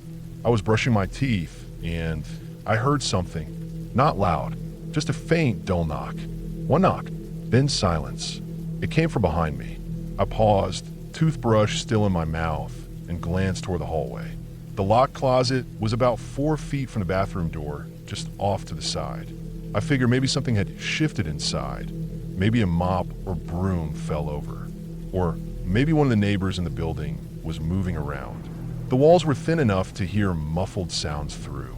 Still, I stood there for a few seconds, listening. Nothing. I finished brushing, turned out the light, and went to bed. That night, around 3 a.m., I woke up to a soft sound again. It wasn't a bang or thud, just a sort of shifting noise, like someone adjusting themselves in bed, or maybe stepping lightly on wood. But I live in apartments back home. I know the difference between upstairs noise and something closer. This wasn't coming from above me. It was in the apartment. More specifically, it seemed to come from the hallway. I sat up in bed and held my breath. No more sound came. I stayed still for a few minutes, listening. Eventually I got up, checked the front door, then slowly walked over to the closet. It was locked like before. I tried the handle quietly. It didn't budge. There was no noise from inside. I stood there for a minute, then told myself I was being stupid. Maybe I was. The third day, everything felt off. The apartment looked the same, still clean, still quiet. But I noticed something that stopped me cold. I was walking from the bathroom toward the kitchen and saw faint scuff marks on the tile floor in front of the closet. Pale gray marks, curved and thin, like from rubber soles. But they weren't from me. I always wore socks inside. They were fresh too. The kind of marks you see when someone moves back and forth over the same spot multiple times. I knelt down to look closer. Some of the marks curved slightly outward toward the hallway, like the door had opened maybe just a few inches and then shut again. But I never heard it open. I never saw it move. That night, I stayed up. I sat on the couch with the lights dimmed, the TV off, everything quiet. I left my phone screen brightness low, so it wouldn't reflect much, and kept checking the time. Midnight passed, then 1:30. At around 2:15 a.m., I was still awake, eyes heavy, when I saw it. The closet door moved. It wasn't dramatic, just a tiny shift, barely noticeable, but I saw the door edge move slightly outward, maybe half an inch, as if there was pressure from the inside, like someone shifted their weight and bumped it. It didn't creak, didn't swing, just that tiny movement. Then stillness. I froze. My hands went cold. I didn't get up. I didn't move. I just watched the door, barely blinking. My heart was hammering so loud in my chest that I could hear the blood in my ears. I waited, afraid even to breathe too loud. But nothing else happened. I reached for my phone and called the host. It rang twice, then went to voicemail. I didn't leave a message. I tried again. Same thing. I didn't wait any longer. I grabbed my bag from the bedroom, didn't bother folding clothes or packing carefully. I shoved things in, grabbed my charger, my keys, my laptop, and walked out. I didn't even lock the door behind me. I got into my rental car and drove. Didn't care where. I just kept going. I ended up booking a room at a motel about 40 minutes away. It was old and smelled like smoke, but I felt safer there than I had in that nice little apartment. I sat on the edge of the bed and kept thinking about that closet door, how it had moved. The way the scuff marks looked, the soft knock I'd heard. It all started to line up in my head, and none of it felt like coincidence. I didn't go back. I messaged the host in the morning and said there was something wrong with the apartment and I had to leave early. I didn't explain. I didn't want to. The host replied once, saying sorry to hear that. Let me know if I can help. And that was it. But I couldn't shake the feeling. Even after I got home, it stayed with me. That little door, the quiet sounds, the movement. A few days later, I got curious. I typed the apartment's address into Google just to see what would come up. I found a few real estate listings from years back. Apparently, the building used to be a duplex. That surprised me. The layout made sense. It was long and narrow, kind of like 2 units side by side at some point. One of the floor plans had a clear note: shared access door between units, could be sealed or removed. That closet? It was right where the connecting door used to be. Then I found an older Airbnb listing under a different host name. The photos were mostly the same. Same furniture, same rug, same layout. But this listing was about 2 years old, and there were reviews. Not many, just 5 or 6 before the listing was pulled. One review said, "Place is okay, but had a strange smell near the bathroom. Not bad, just weird." Another said, "Nice location, but I could hear breathing through the wall at night. Might have been neighbors, but it felt really close." That one stuck with me. I kept reading it over and over. Breathing through the wall.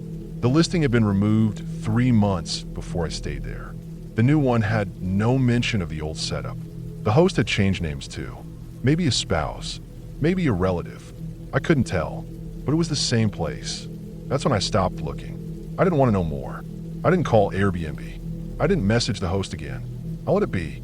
They removed the listing about a month after my stay. I kept checking. One day it was just gone. I still think about that closet sometimes. Someone could have been in there. Maybe still using the old connecting space. Maybe staying hidden. I don't know. I'll never know. But the noises were real. The movement was real. I saw it. I've stayed in dozens of Airbnbs since then. I always check the closets. Always.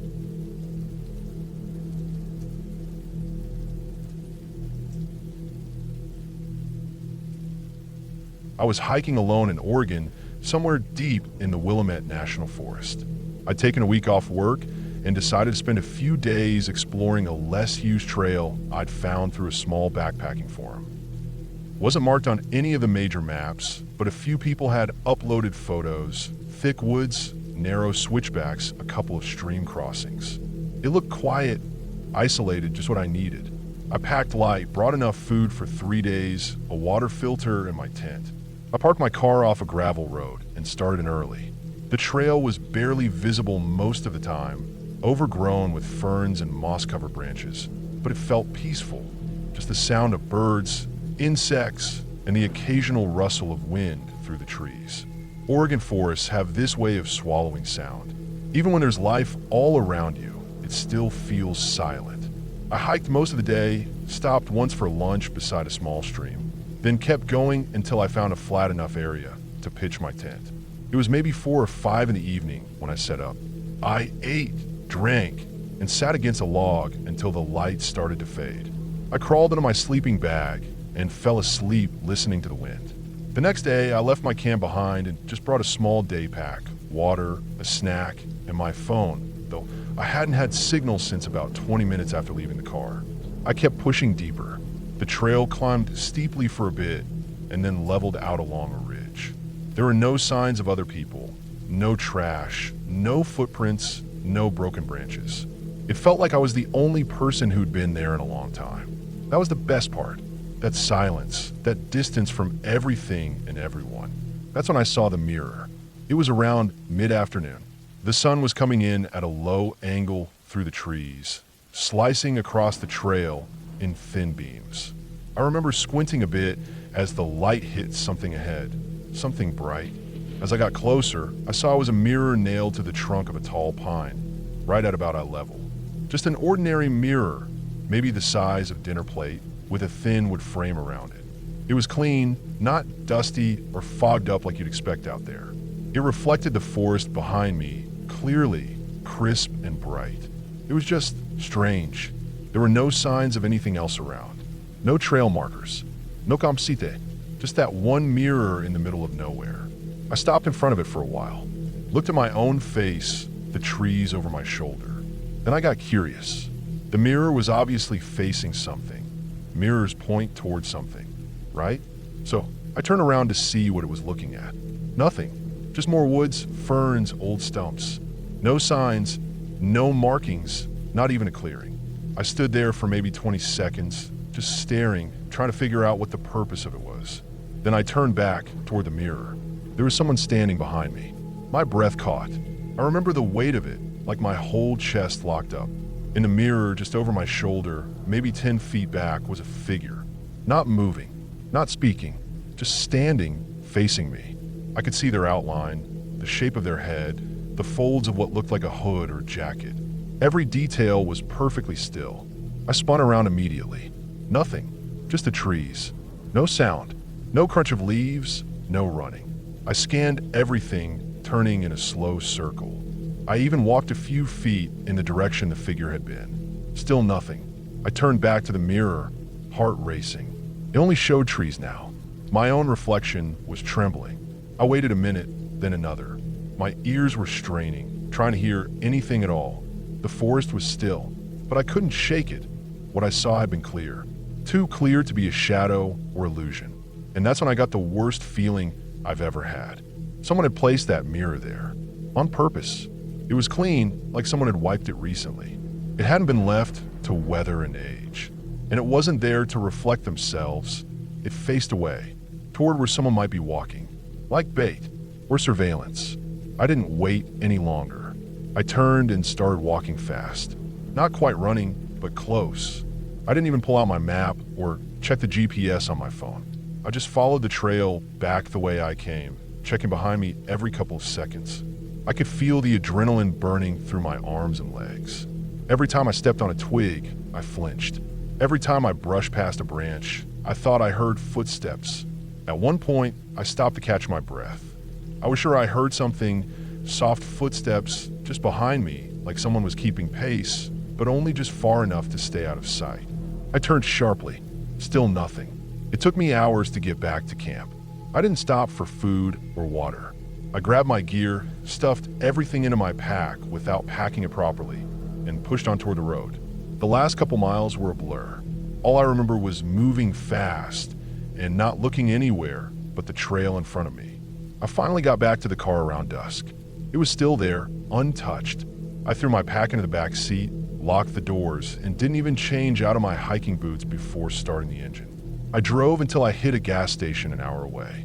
Only when I got inside, surrounded by people and lights, did I feel like I could breathe again. That night, in a cheap motel off the highway, I tried to make sense of it. I even told myself it had to be a trick of the light, a reflection of a tree stump or a backpack, something my brain mistook for a person in the moment. But deep down, I know what I saw. That outline, the posture, it was someone. And the more I think about it, the more I realize how carefully placed that mirror was.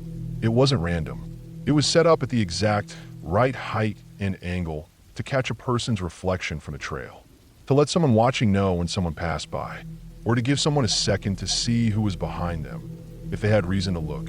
I checked hiking forums afterward, looked for anything about mirrors in the woods, that specific area, even the coordinates I'd marked on my GPS before the signal dropped. Nothing. No one ever mentioned it.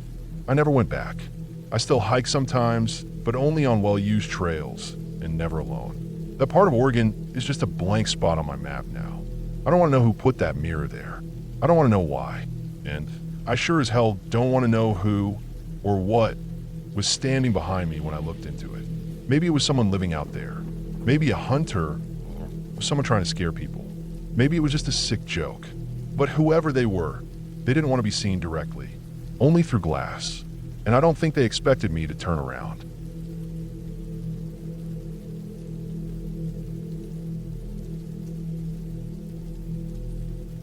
I booked the Airbnb because it was cheap and just far enough outside the city to be quiet.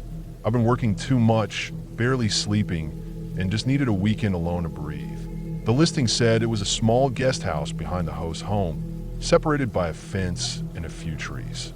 Looked clean, simple. It had decent reviews and no red flags. I didn't care much about luxury. I just wanted silence. I arrived Friday evening around 6. The sky was already turning that pale gray color it gets right before dusk. The house was in a quiet neighborhood, nothing fancy. The main house was old but well kept, with siding, porch light on. The guest house sat behind it, smaller than I expected, with one dim porch bulb above the door. The host wasn't there. They'd left a key in a lockbox. I followed the gravel path around the side of the house, dragging my weekend bag behind me. The guest house door opened into a small open room. Kitchenette, table, couch, and a bed against the far wall. One window faced the backyard, mostly blocked by trees. The place smelled like fresh paint and a little like mothballs. Not bad, just unused. I didn't unpack much. Just set my bag by the bed and made some tea with the electric kettle on the counter.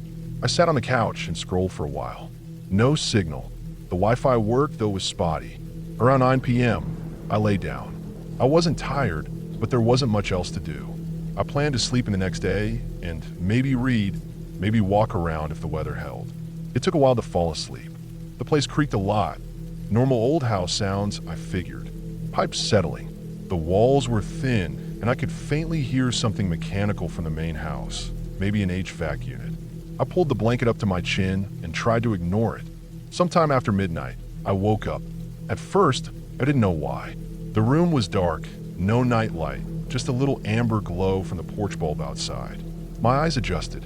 Nothing looked off. The kitchenette was the same. The window was still shut. I listened for a minute and figured it was just one of those times your brain wakes you for no reason. Then I heard it, a whisper. It was so quiet, I thought I imagined it. I held my breath. Nothing. Then again, this time clearer. A short burst, like a voice, but not talking to me. Not even loud enough to understand. I sat up. My heart thudded hard in my chest. I listened again. Nothing. Just that hum from the main house. I stayed still for another 5 minutes before laying back down. Told myself it was probably someone outside, maybe the neighbor's TV, maybe wind in the trees. I didn't hear it again and eventually fell asleep. The next morning, I told myself it was just in my head. I made some coffee with the old drip machine on the counter and stood outside on the porch for a bit. There were trees along the back of the property, but no fence. I didn't see anyone. No dog walkers. No kids. Just still trees and the faint smell of wet grass. By noon, I decided to go into town. There wasn't much nearby, but I found a coffee shop with stronger Wi-Fi. I stayed for a few hours, reading, checking emails, wasting time. Around 4, I drove back. The sun was out. Everything looked normal. That night, I went to bed around the same time, 9 or 10. I left a lamp on, just a small one on the kitchen counter. I didn't want complete darkness again. I woke up just after 2 a.m. The whispering was louder this time. I didn't sit up. I just opened my eyes and stayed still. It was coming from the corner of the room. I couldn't tell what it was saying, but it wasn't just a sound. It had rhythm, like someone talking fast but soft. I looked toward the window, but the curtains were closed. The whisper stopped. I waited. Then it started again, this time from the other side, closer to the kitchenette. I sat up and turned on the lamp. The room looked the same. No one there. No movement. I walked to the window and pulled back the curtain. The porch was empty. Trees swayed lightly in the breeze. That was all. Still, the sound had been inside the room, not outside. I didn't sleep the rest of the night. I lay awake with all the lights on, listening to every little creak and crack. By morning, I felt half dead. I made coffee, hands shaking. My brain tried to explain it away. Maybe it was a dream. Maybe a leak in the pipes. Something in the walls. But it hadn't felt like a dream. And it wasn't just once. I didn't want to stay another night. I opened the app to contact the host, but hesitated. What would I even say? Hey, I think your guest house is whispering at night. It sounded crazy. I checked out early listings nearby, but everything was either booked or too far away. I told myself I'd stay one more night. Sleep with earbuds in, lock the door tight, keep the lights on. Just get through it. That evening, I sat on the couch and watched something on my phone. The wind outside picked up a little. Rain was in the forecast, and around midnight, it started. Just a drizzle at first, then a slow, steady pattering on the roof. I fell asleep with my earbuds in and a podcast playing, but I still woke up. Not to a whisper this time, but to a dragging sound. Something like a slow pull across the floor. I froze. My ears were ringing from the sudden silence after the podcast cut out. I pulled the buds out and listened. Nothing. Then a whisper, closer than before, just to the right of the bed. I shot up and turned on the lamp. My pulse slammed against my ribs. The room was empty, but the air felt tight. My skin crawled like I was being watched. I backed toward the kitchenette and scanned every corner. Then I noticed something that made me stop cold. The rug near the couch had moved. Not a lot. Just enough to see the edge of the floor beneath. I hadn't touched it since I arrived. It was small, but I would have noticed. I walked over and looked down. The floorboards didn't match up perfectly in that spot. One of them was slightly out of place, raised at one end like it had been lifted recently. I knelt down and pressed it. It didn't move. I looked closer and saw something even stranger, scratch marks along the edge of the floorboard, like someone had tried to pry it up with a tool. Old marks, but not ancient. The wood still looked raw. I stood back up. My chest felt tight. I grabbed my bag, keys, phone, charger. I didn't care how late it was or if it was raining. I was leaving. As I walked toward the door, something hit the floor behind me. A soft thud. I didn't turn around. I just unlocked the door, stepped out into the rain, and jogged to my car. I got in, locked the doors, and sat in the driveway for a minute, catching my breath. Then I backed out and drove. I ended up at a 24-hour diner 20 minutes away, sitting in a booth drinking watery coffee until the sun came up. I didn't go back. I didn't even leave a review. I just let the reservation run out and ignore the message the host sent the next day asking if everything was okay. A few weeks later, out of curiosity, I checked the listing again. It was gone. Not just unlisted gone. No trace. No reviews. No host profile. Nothing. I tried searching the address. There wasn't a lot online. Just one news article, buried a few pages deep. About 6 years ago, a man had been squatting in someone's crawl space in that neighborhood. No one knew he was there until the homeowner noticed food missing and weird sounds at night. When they finally found him, he'd been living under the floorboards for weeks, maybe longer. The article didn't say which house, but I remember the scratch marks on the wood, the rug, the whispering, the dragging. I don't know who was in that guest house with me, or under it, or how long they'd been there, but I haven't booked another Airbnb since.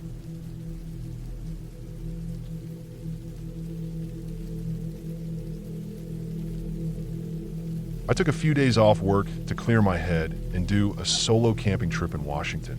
Nothing extreme, just a quiet few days in the woods with no signal, no emails, no noise. I picked a spot I found on a hiking forum, a lesser-known trail that looped off into a valley full of pine and spruce. Supposedly quiet, remote, and good for solitude. Exactly what I was looking for. I parked at the gravel trailhead around 10 a.m., strapped on my pack, and hiked in. The weather was cool and overcast, the air thick with the earthy smell of moss and old rain. The trail wasn't marked, but it was worn enough that I didn't need a map. Just a winding dirt path, sometimes interrupted by roots or slick rocks, weaving through trees that felt like they'd been standing for centuries. I walked for a few hours, not really rushing, just moving slow and steady. Around early afternoon, I came across a clearing off trail, maybe a couple hundred feet from the main path. I almost missed it. There was a break in the trees and a faint footpath leading off to the side. It was curiosity more than anything that made me check it out. When I stepped through the brush, I stopped in my tracks. The clearing was perfect. Flat, dry ground surrounded by tall evergreens, soft grass underfoot, and best of all, already set up. Someone had pitched a dark green two-person tent dead center. A fire pit made of stones sat a few feet from it, cold and gray. Next to the tent was a small pile of gear, a backpack, some cookware, even a foldable camping chair. Nothing looked messy or ransacked. It all looked like someone had just stepped away for a short hike. I waited a while at the edge of the clearing, called out once, but no answer came back. I stood there for a few minutes, trying to decide what to do. Eventually, I figured the camper would return soon. Maybe they'd gone to get water or explore nearby. I didn't want to set up right next to their site, so I stayed a little off to the side, leaning against a tree with my pack on the ground. Figured I'd wait an hour or two before moving on. But no one came back. Time passed slowly. A few birds moved through the trees. Wind stirred the leaves now and then, but there was no sign of life beyond that. No voices, no crunch of boots, no sounds of anyone moving through the woods. I checked the fire pit. The ashes were cold. Not just cooled down cold. Cold like they'd been that way for a day or two. The gear hadn't been touched. No footprints. No signs of anyone returning. That's when something started to feel wrong. I walked slowly over to the tent. I didn't want to, but I felt like I had to know. If the person was hurt or had wandered off, maybe there was a note or something inside. I unzipped it and leaned in. There was just one sleeping bag, unzipped and spread out. A pillow, perfectly clean. No dirt, no pine needles, nothing that said someone had used it recently. It didn't smell musty or sweaty, just clean. And then I noticed a small bump underneath the sleeping bag, right in the center. I pulled the sleeping bag aside. There was a trail camera, black, mounted on a short tripod, pointing directly at the tent entrance. I froze. The lens stared up at me like an eye. I stepped back, carefully zipped the tent shut, and just stood there for a second. My heart was suddenly beating a lot faster. The camera hadn't been hidden. It was just barely concealed under the sleeping bag, like someone wanted it to be out of sight, but still capturing anyone who entered. I don't know why, but something about that made my skin crawl more than anything else. I packed up my gear immediately. No hesitation. I didn't even bother to eat or rest. Just strapped on my pack and got back on the trail, heading the way I came. I walked fast. Probably too fast because I kept tripping over rocks and snagging my boots on roots. I didn't care. I just wanted out. Maybe a mile down the trail, I noticed something else. There was a small black shape mounted high up on a tree to my right. At first, I thought it was just a birdhouse or maybe part of a marker, but when I stopped and looked closer, I realized it was another trail camera. Same kind as the one under the sleeping bag, mounted maybe 10 feet up, angled downward toward the trail. Watching, I scanned the trees around me. After a minute, I found another one, then another, all pointed toward the trail, mounted at odd intervals. Some were low, others high. Some were in plain sight, others partially hidden behind branches. I don't know how many I saw, 6, maybe 7, before I stopped counting. They weren't government or park service cameras. I've seen those before. These are more discreet, like something a hunter or private landowner might use. But they were everywhere, and I hadn't noticed a single one on my way in, only on the way out. It felt like I was walking through a monitored corridor, like I'd stepped into something I was never supposed to see. I kept moving, didn't stop again, didn't drink water, didn't look back. The trail felt longer going out, like it was stretching under my feet.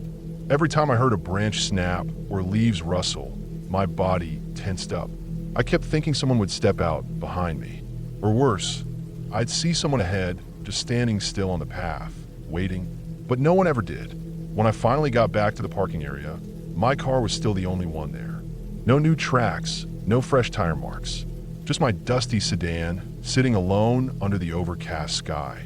I tossed my pack in the back seat, got in, and locked the doors without even thinking. I didn't start the car for a minute. Just sat there with my hands on the steering wheel, breathing hard, listening to the quiet. Eventually I started it and drove. I didn't stop until I was halfway back to the city. I never reported what I found. I didn't know what to say. There was a nice campsite with no one in it, and a bunch of trail cameras watching the woods doesn't sound like much. But something about it felt very wrong. I've been camping most of my life. I've been in all kinds of remote places. I've seen abandoned gear, broken tents, even weird trash left behind. But this was different. That campsite was too clean. The gear too perfect. No bugs inside the tent. No food wrappers. No sign of any real human presence. Just enough to make it look like someone was there. And the camera, under the sleeping bag, like someone wanted to see who would unzip the tent. Like the whole thing was bait. I haven't gone solo camping since. Maybe I will again, someday, but not in Washington. Not anywhere near that trail. I deleted the GPS coordinates I'd saved and wiped the trail map from my phone. Some places are meant to be left alone.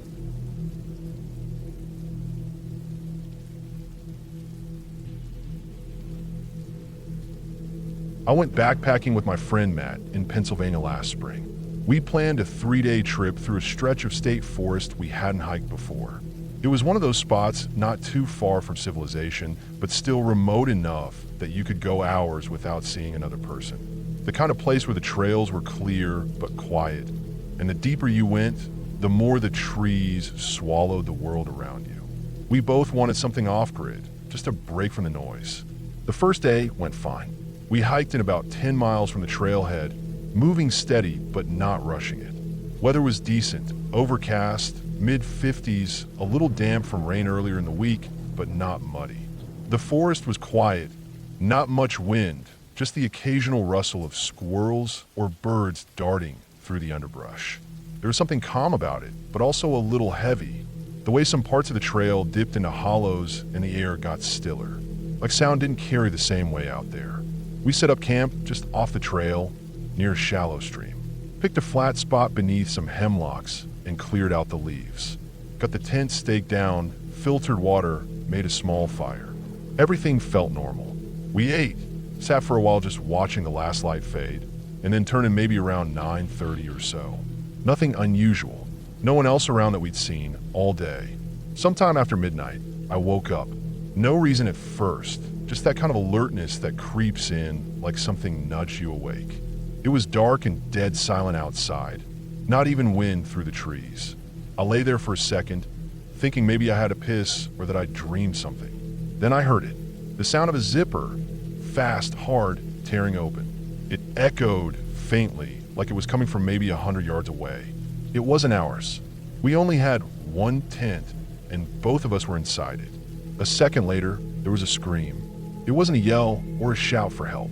It was a raw, loud, ragged scream. Male, deep, and full of panic. It went on for maybe 5-6 seconds, then just cut off. No trailing off. No crying or rustling. Just silence like someone had hit a switch. Then nothing. I didn't move at first. My whole body just went cold, heart hammering. I could feel Matt frozen next to me, breathing fast. We didn't say anything. Didn't need to. We both knew what we'd heard. I reached over slowly and grabbed the small radio from my pack, but there was no signal. Nothing. Just static. We waited. For what? I don't know. Maybe more sounds, maybe someone calling out. But the woods stayed dead silent. Not even bugs chirping. We didn't sleep the rest of the night. Just lay there, eyes open, ears straining, trying to hear something.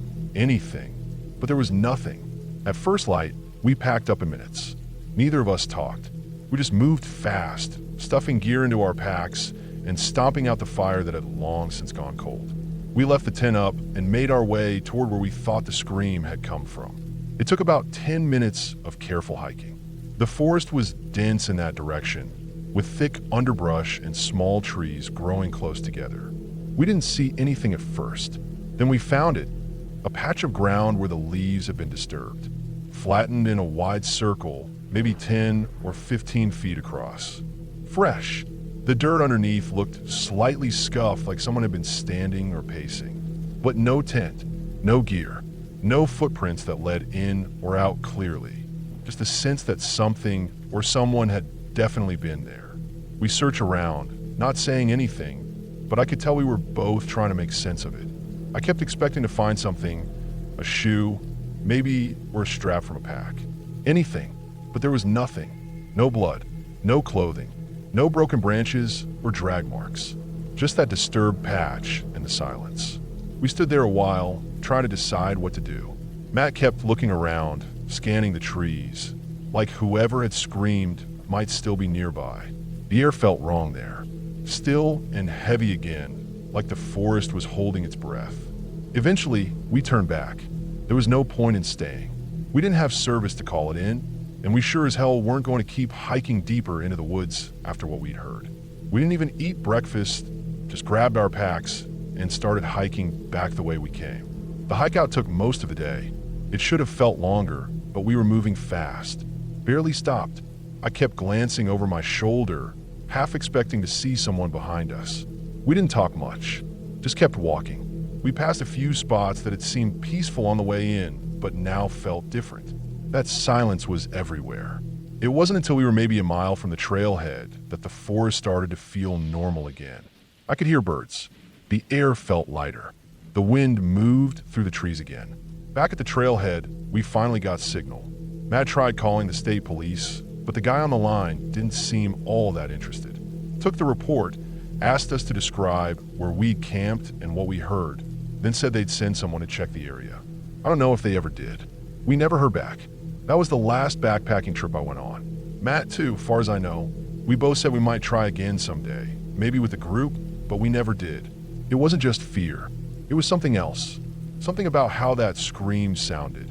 Like whoever it was had known it was coming. Like they weren't just afraid, they knew there was no way out. And the worst part was, nobody else cared. No news stories, no missing person bulletins, no follow-up. It was like it never happened. Like the woods swallowed it, same as they swallowed everything else. I think about that sometimes when I'm walking alone or lying in bed at night. Just how fast it happened.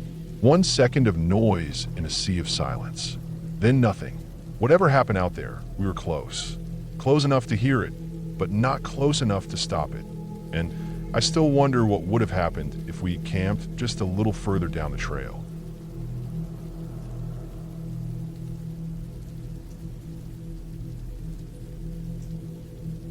I rented the cabin to get away and finish writing a manuscript that had been sitting half done on my laptop for months. It was a small place tucked in the woods of Idaho, about 45 minutes from the nearest town. I found it through a private rental site. Nothing fancy, just a single-story log cabin with a front porch, a small wood stove, and a shed out back stocked with firewood. The owner said he used to come out during hunting season but hadn't visited in over a year. It seemed perfect. Just me, the trees, and silence. The first couple days were exactly what I needed. I rode in long stretches without interruption, made simple meals, walked the woods behind the property, and slept early. The cabin was old but solid. No electricity, just propane lanterns and a battery-powered radio. The only sound at night was the wind pushing through the trees and sometimes a branch knocking against the roof. I didn't have cell service, which I actually liked. No distractions. On the third morning, I went out to the shed to grab more firewood. It was a low, narrow structure with a sliding door that didn't lock. Inside were stacked logs, an old wheelbarrow, and some tools hanging on nails, an axe, a rusted handsaw, and a few garden tools. I hadn't paid much attention to the tools before, but that day I noticed the axe was missing.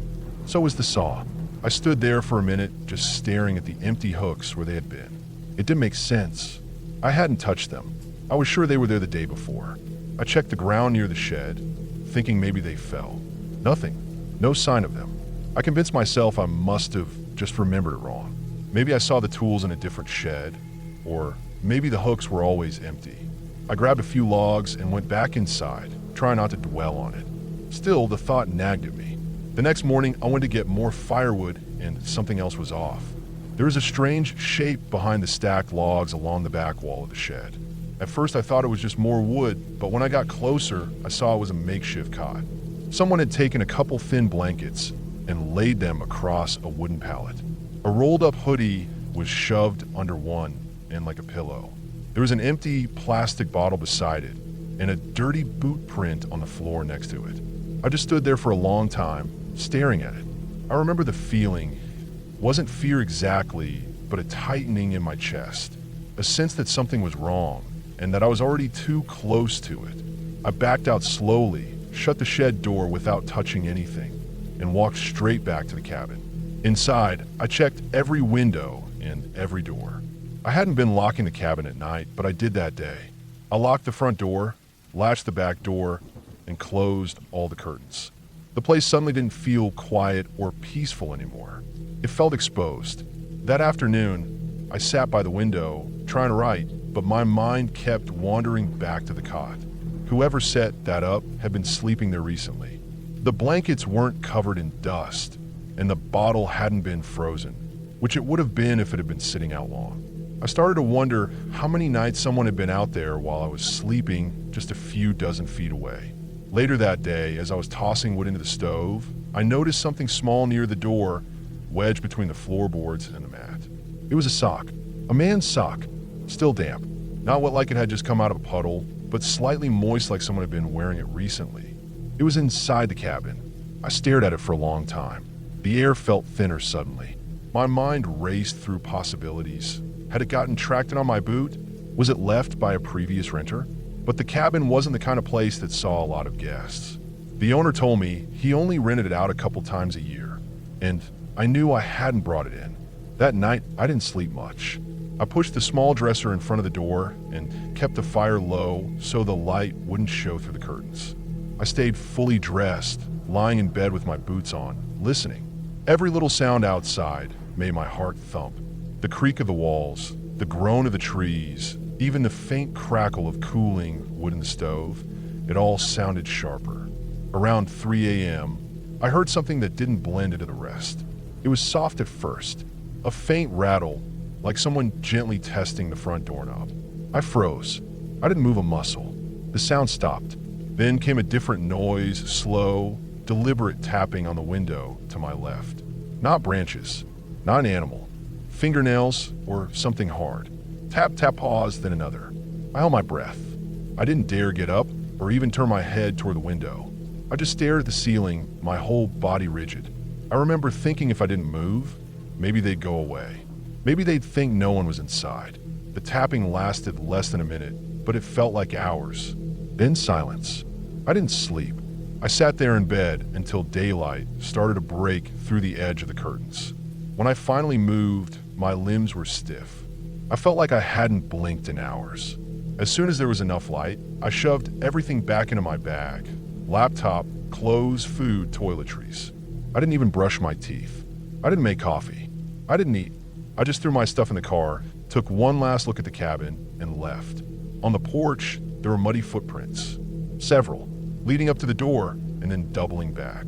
Different sizes, some wider, some narrower. I crouched down and looked closely. Some were dry, others still wet. Like more than one person had been there at different times. And on the window where I heard the tapping, there were smudged fingerprints. 5 of them, pressed against the glass. I drove nonstop back to town, heart pounding the entire way. I kept checking the rearview mirror, convinced someone was in the back seat or following me through the trees. I didn't feel safe until I hit pavement again and saw other cars. A week later, I was still shaken. I hadn't told anyone. I kept trying to write it off as a squatter or a drifter, something rational. But then I came across a news article while scrolling through local Idaho headlines online. Just a short piece, but enough to tie everything together. It said a man had escaped from a halfway house 2 months earlier. He was last seen hiking north through a wooded area about 15 miles from a cabin. He'd been arrested for breaking and entering and had a history of living off-grid. Police believed he was still in the area, possibly squatting in sheds or abandoned buildings. They hadn't found him. That was the last piece. It explained the missing tools, the cot, the sock, the noise at night. It didn't make it better, but it made it real. Someone had been living behind the shed, watching me, maybe more than one. Maybe they'd been waiting for me to fall asleep each night. Maybe they'd been inside before I arrived. I never went back. I never contacted the owner. I deleted the listing, blocked the number, and stored everything I wrote on a flash drive I haven't touched since. I thought I wanted peace and quiet to write, but there's a line between quiet and being alone. That cabin crossed it.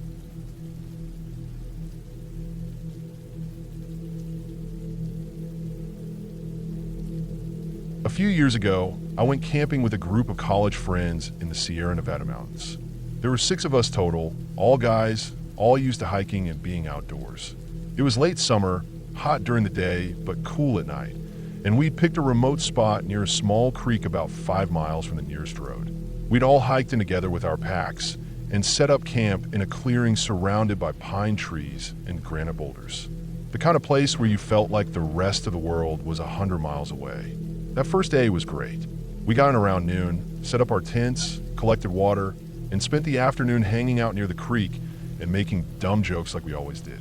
Around 6 p.m., with the sun getting low, we decided to split up to gather firewood before it got too dark. We'd done this kind of trip before, so no one thought twice about splitting off.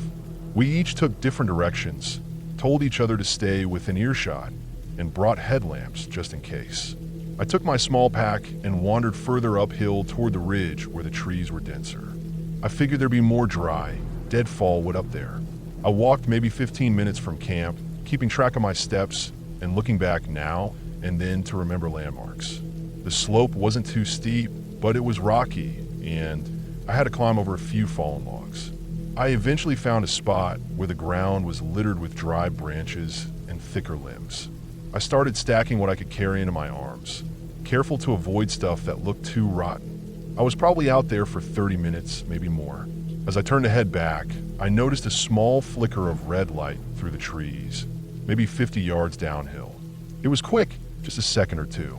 I paused and squinted in that direction, thinking maybe it was one of the guys using a red headlamp. Some of us used red lights at night to preserve night vision, so it wasn't that weird. I called out a quick hey, but no one answered. I stood there for another few seconds, then shrugged and kept walking, a little faster now since the light made me uneasy for some reason. But before I could get far, I saw the red light again, closer this time, maybe 30 yards away, still off trail. It blinked once, then vanished. No sound, no movement, just the wind through the trees. I called out again, louder this time. Nothing. The forest was dead quiet. I don't know why, but it made the hairs on the back of my neck stand up. I didn't wait around.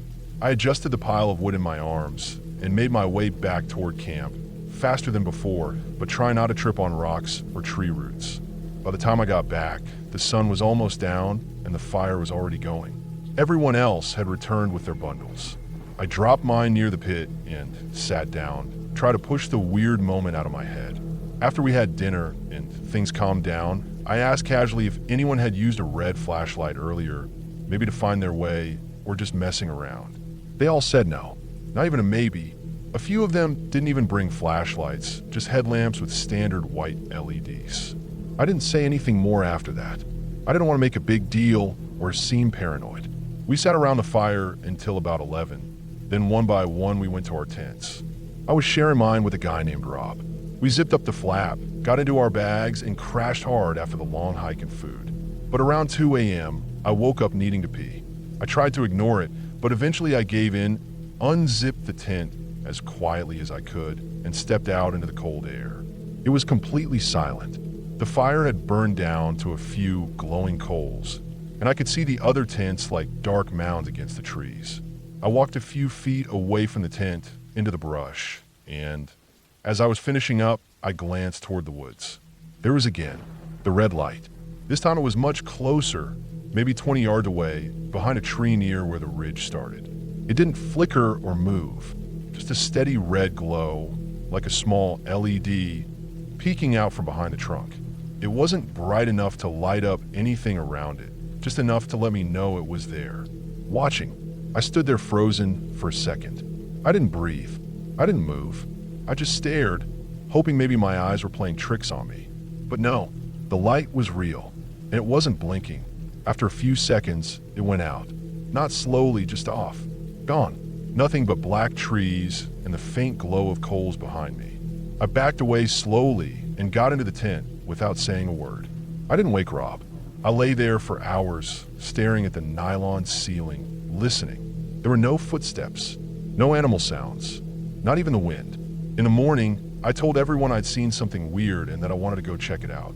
We all went together, 6 guys walking in a loose group, following the general direction where I'd seen the light. I didn't expect to find anything, honestly, but I still felt tense as we searched. We found nothing. No footprints, no disturbed brush, no trash, no signs of someone hiding or camping nearby. The ground was dry, covered in pine needles, but not enough to completely erase tracks. We saw nothing. Still, I know what I saw. I know it wasn't some kind of reflection or hallucination. It was a steady red light, too precise to be anything natural, and it moved. It changed position between when I was collecting firewood and when I saw it that night. Someone had been out there. We packed up later that day and hiked back down to the car. No one made jokes during the hike out. Everyone was quiet. I think they believed me, even if they didn't say it. I still think about it sometimes. That red light, how close it got to our camp, the way it disappeared without a sound. I've done dozens of camping trips since then, but I never wander off alone anymore. And I always check my surroundings more than I used to, because whatever was out there, it wasn't one of us, and it wasn't supposed to be there.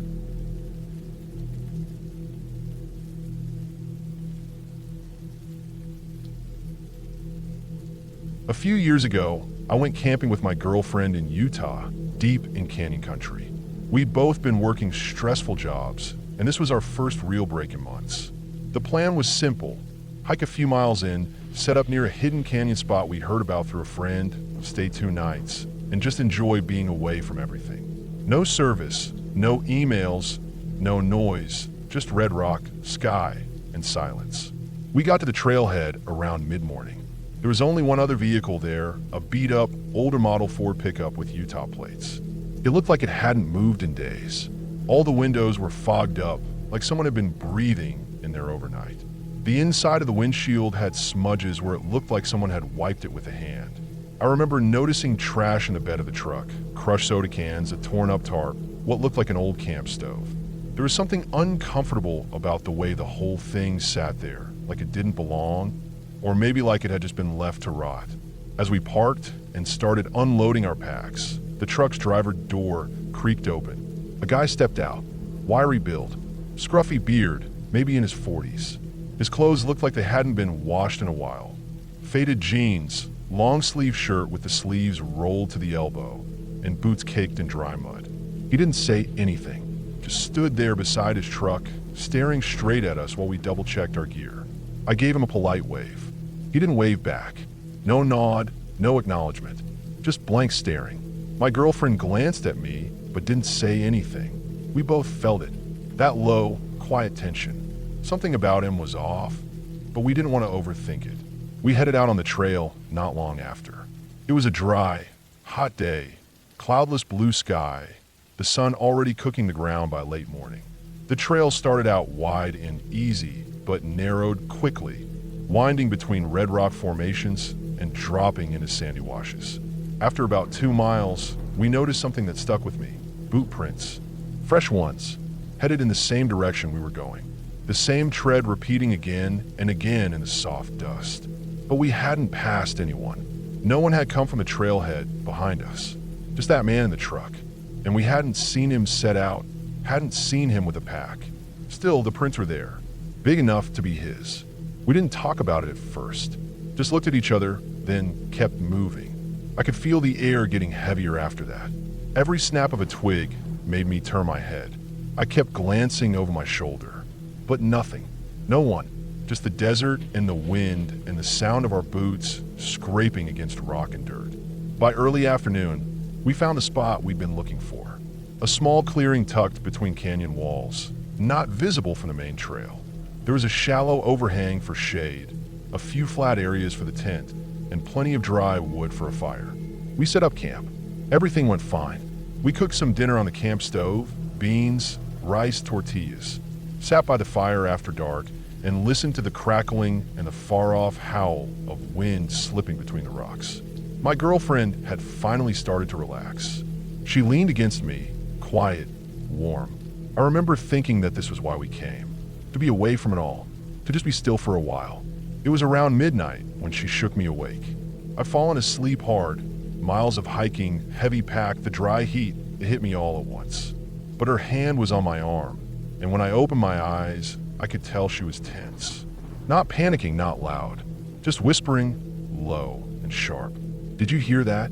I didn't at first, but then I did. Crack. A twig snapped. Then another.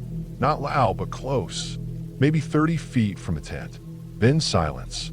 Then a footstep. Slow. Crunch. Crunch. Someone was moving around us.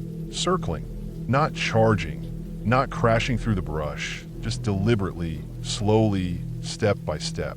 Like they were trying to be quiet, but weren't trying hard enough. I sat up fast, trying not to make a sound as I pulled on my boots. My heart was thudding in my ears.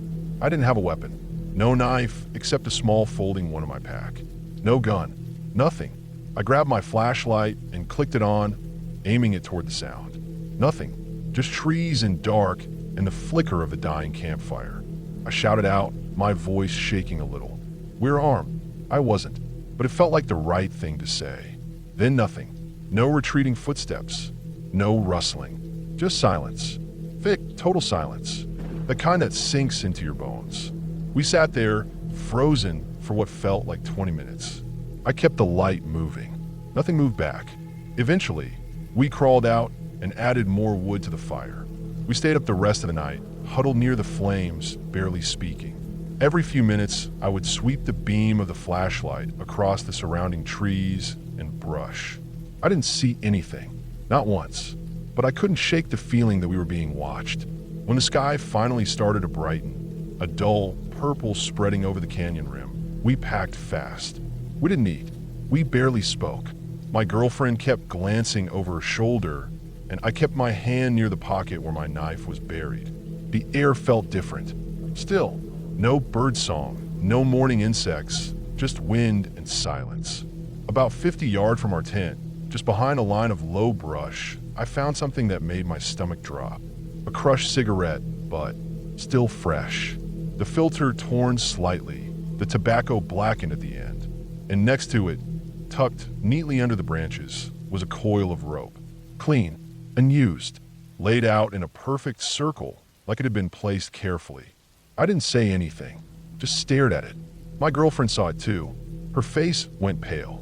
We didn't touch it, just turned and kept walking. We made it back to the trailhead by mid-morning. The truck was gone. No sign it had ever been there. Just an empty patch of dirt where it had been parked. The entire hike back, I kept thinking about that rope, about the way the cigarette, but was left so close to our tent, but not right next to it, like whoever was out there wanted to be close, but not be seen. And the footsteps, how they stopped after I yelled. Not ran, just stopped. We never went back to that area.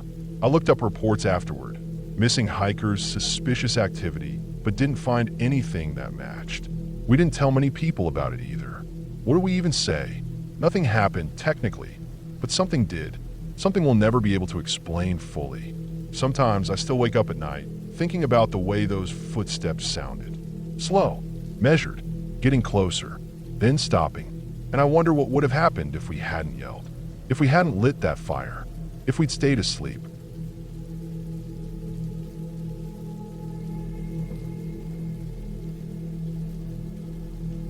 I booked an Airbnb in western Pennsylvania, near the edge of the Allegheny National Forest. It was a converted garage behind someone's house, standalone, small, basic. From the photos, it looked clean. The reviews were few, but mostly positive. It was cheap, and I needed to get away from everything. I've been working nonstop for months and just wanted a break, somewhere quiet, not too far from nature. I arrived late afternoon. The driveway was gravel, and the main house sat up the hill a bit. The Airbnb was tucked behind a row of thick trees. No one greeted me, but that was fine. I'd chosen the self-check-in option for a reason. The unit itself was small but functional. There was a futon that folded out into a bed, a kitchenette, a small table, a bathroom tucked into the back corner. The windows had blinds, but they were thin, and one of them was crooked, leaving a small open gap that couldn't be closed fully. Still, it was quiet. No sounds but birds and wind. I settled in, unpacked a few things, and sat outside for a bit. There was a small concrete slab out front, with 2 chairs. The woods were thick all around. You could barely see the main house through the trees. I didn't see or hear anyone else. That night, I made a simple dinner, read for a while, then went to bed around 10. It got cold fast. The little wall heater in the corner worked, but just barely. I piled on all the blankets I could find. Around midnight, I woke up shivering and turned the heater up higher. That's when I noticed it. The bathroom light was on. I was sure I turned it off. I always do. I have a habit of checking lights and locks before I sleep. But maybe I missed it. I got up, turned it off, and crawled back into bed. I told myself I was just tired. The next morning, I went for a walk down a nearby trail. There was a small hiking path listed on the Airbnb info sheet. It led through the woods and connected to a larger park trail system. I brought water and my phone, walked for about 2 hours, and came back feeling refreshed. When I returned, something felt different. The futon was folded back up. I had left it down. I was sure of it. I stood in the doorway for a minute, just staring at it. Then I went over to the door and checked the lock. It was still set from the inside. Deadbolt still latched. No sign of forced entry. I walked around the place, checking drawers and windows. Nothing seemed touched, but the futon was definitely not how I left it. That afternoon, I sat outside again, just thinking. I didn't feel scared exactly, just unsettled. Maybe the host had a spare key. Maybe they came in for some reason. But that didn't make sense. There was no reason to do that. And why fold a futon? That night, I put a chair in front of the door. It was the only door in or out. The windows were small and high up, not the kind you could really enter through. I didn't have anything to wedge the windows shut, but I pulled the blinds tight and kept my phone beside me. I had trouble sleeping. Every sound felt amplified. The wind, the creaking of the heater, a squirrel or something scratching at the wall outside. At one point, I thought I heard a soft knock, maybe from the bathroom wall, but it was faint. I stayed in bed, staring at the ceiling, until I finally fell asleep sometime after 3 a.m. I woke up around 7. The chair was still in front of the door. The futon was still down, but the bathroom light was on again. I stood there just staring at it. This time I knew I'd turned it off. I triple-checked everything before getting into bed. I opened the door slowly. Everything looked the same, but then I noticed something on the sink. A toothbrush. It wasn't mine. I hadn't brought one like that. It was blue with a rubber grip. I'd packed a white one from home. This one wasn't there before. I picked it up using a napkin and threw it in the trash. Then I sat at the table for a long time, just trying to figure out what to do. I could leave, but I'd paid for 3 nights. And it wasn't like I had proof of anything. If I complained, the host could just say I was imagining it. And maybe I was. Maybe I was overtired. I stayed, but I didn't leave the place that day. I kept the lights on. I sat near the door with my laptop, occasionally glancing out the windows. I couldn't see anything through the woods. No people, no movement. At one point, I thought I saw something, just a shape, through the trees near the host's house. But it could have been nothing. That night, I blocked the bathroom door with the table. Just shoved it up against it so it couldn't open easily. I didn't care if it was weird. I want to be sure. I slept with the lights on and the chair in front of the main door again. This time, I left my phone camera recording a video propped up on a book aimed toward the main room. I slept maybe 2 hours. When I woke up, the table had moved. Just a little. Not far, but it wasn't against the bathroom door anymore. It was off to the side. The bathroom light was on again. I grabbed my phone, heart pounding. The video was still recording. I stopped it and started to scroll through. Around 4:17 a.m., I saw it. The bathroom door opened slowly. Then someone stepped out. He was tall, but wearing dark clothes. Moved quietly, carefully. He walked straight over to the futon, looked down at me sleeping, then walked over to the table, lifted it, moved it aside like it weighed nothing. Then he turned off the light in the main room. The camera didn't catch where he went next. I froze. I didn't move. I sat on the edge of the bed, staring at the phone screen, shaking. There was no second door, no back entrance. He had to have come in through the bathroom. I checked the room again, every inch of it. Behind the bathroom sink, behind the thin closet door, inside the cabinet beneath the kitchenette. Nothing. Then I saw it. A square panel behind the toilet. It looked like one of those maintenance access hatches. Not big, maybe 2 feet by 2 feet. I hadn't noticed it before. I tapped it. Hollow. I grabbed the end of the toilet plunger and wedged it into the crack. After a few seconds of prying, it popped open. Behind it was a crawl space. Dark, deep, smelled like dirt and mold. I didn't look long. I closed it and backed away. I packed my stuff in 10 minutes flat. I didn't bother showering. I tossed everything into my bag, left the key on the counter, and got in my car. I didn't even text the host. I just drove. Once I had signal, I called Airbnb and reported the listing. I uploaded the video. I didn't hear back for a while, but a few weeks later I checked, and the listing was gone. I don't know who he was. I don't know if it was the host or someone else living on the property. But I do know this. Someone was using that crawl space, watching me, coming out when I slept. And I still don't know how many nights he was doing it before I noticed.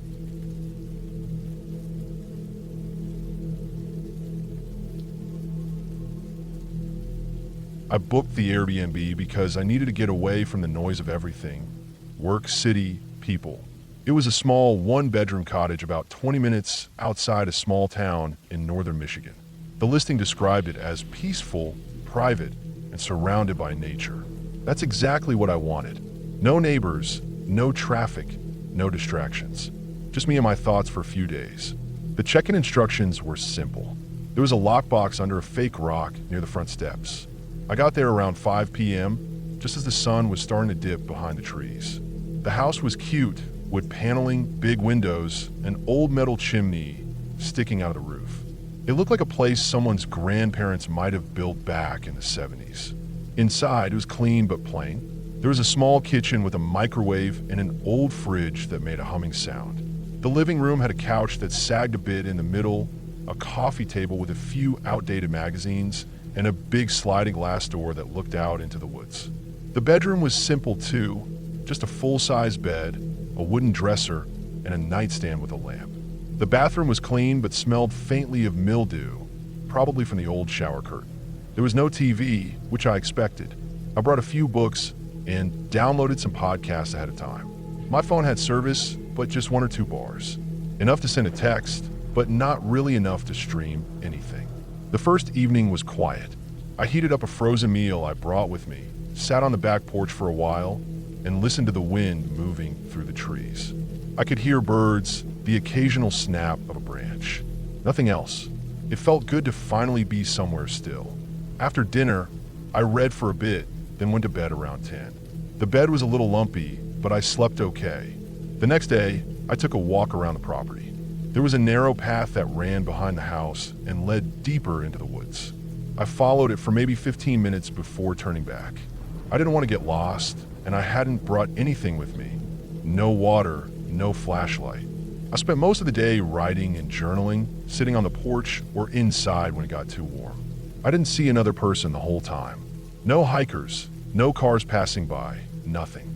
That night, I went to bed a little later, around midnight. I've been listening to a long podcast and lost track of time. When I turned off the lights, the house was pitch black. No street lights, no glow from nearby houses, nothing. Just pure dark. I lay in bed, listening to the sounds outside. It was mostly quiet, but every so often I'd hear rustling. Maybe raccoons or deer. Normal stuff. Sometime around 2 or 3 a.m., I woke up suddenly. I didn't know why at first. I wasn't having a nightmare. I wasn't hot or cold. I just woke up. It was still completely dark, and the house was dead silent. I lay there for a minute, trying to figure out if I'd heard something in my sleep. I didn't hear anything right away, but I had that tight feeling in my chest, like my body sensed something even if my brain didn't yet. I turned my head toward the bedroom door. It was open. I left it that way. Through the doorway, I could see the living room, dimly lit by moonlight coming in through the glass door. That's when I noticed something. The curtain I'd drawn across the sliding door before bed. It was open now. Not all the way, but pulled aside just enough to see outside. I was sure I closed it. I remember doing it. I stood up and walked slowly to the door. The room felt colder than before. I peeked outside, but couldn't see anything. Just trees and moonlight. I let the curtain fall shut again and locked the sliding door, even though I was sure I'd already locked it before. Then I checked the front door, still locked. I stood in the living room for a minute, just listening. I didn't hear anything at first, but then there was a sound, faint but distinct, like footsteps on gravel or dry leaves, coming from outside, circling the house. Not fast, not loud, just steady, 1 or 2 steps, then a pause, then more. I turned off all the lights and crouched down near the window. I didn't want to be seen from outside. I didn't see anyone through the window, but I kept hearing the sounds. Footsteps, then silence. Then another step. Sometimes they were behind the house, sometimes in front. I couldn't tell if it was one person walking in circles or more than one moving slowly. It lasted maybe 10 minutes. Then it stopped. I stayed low and waited. 5 minutes passed, then 10. Still no sound. I moved to the kitchen and grabbed the biggest knife I could find from the drawer. My hands were shaking. I tried calling the host, but the call wouldn't go through. Not enough signal.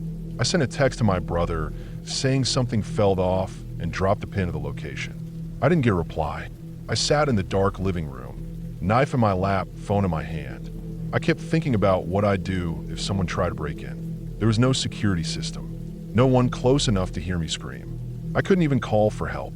I didn't sleep the rest of the night. I just sat there waiting, listening. The footsteps never came back. No knocks, no windows breaking, nothing, just silence and time stretching out too long.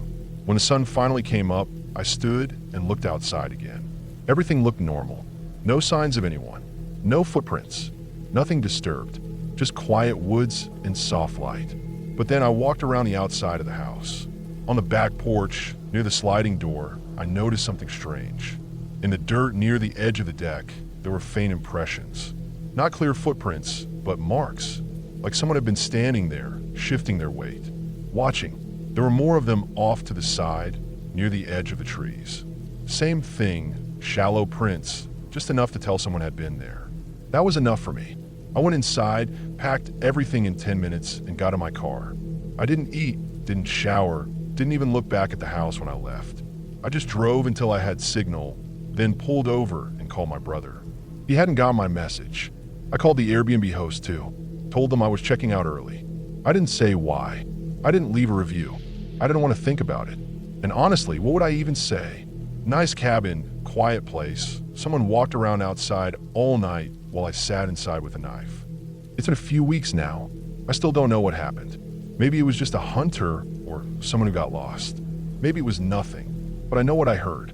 And I know someone stood outside that house in the middle of the night, watching. They didn't break in. They didn't try the doors. They just wanted me to know they were out there.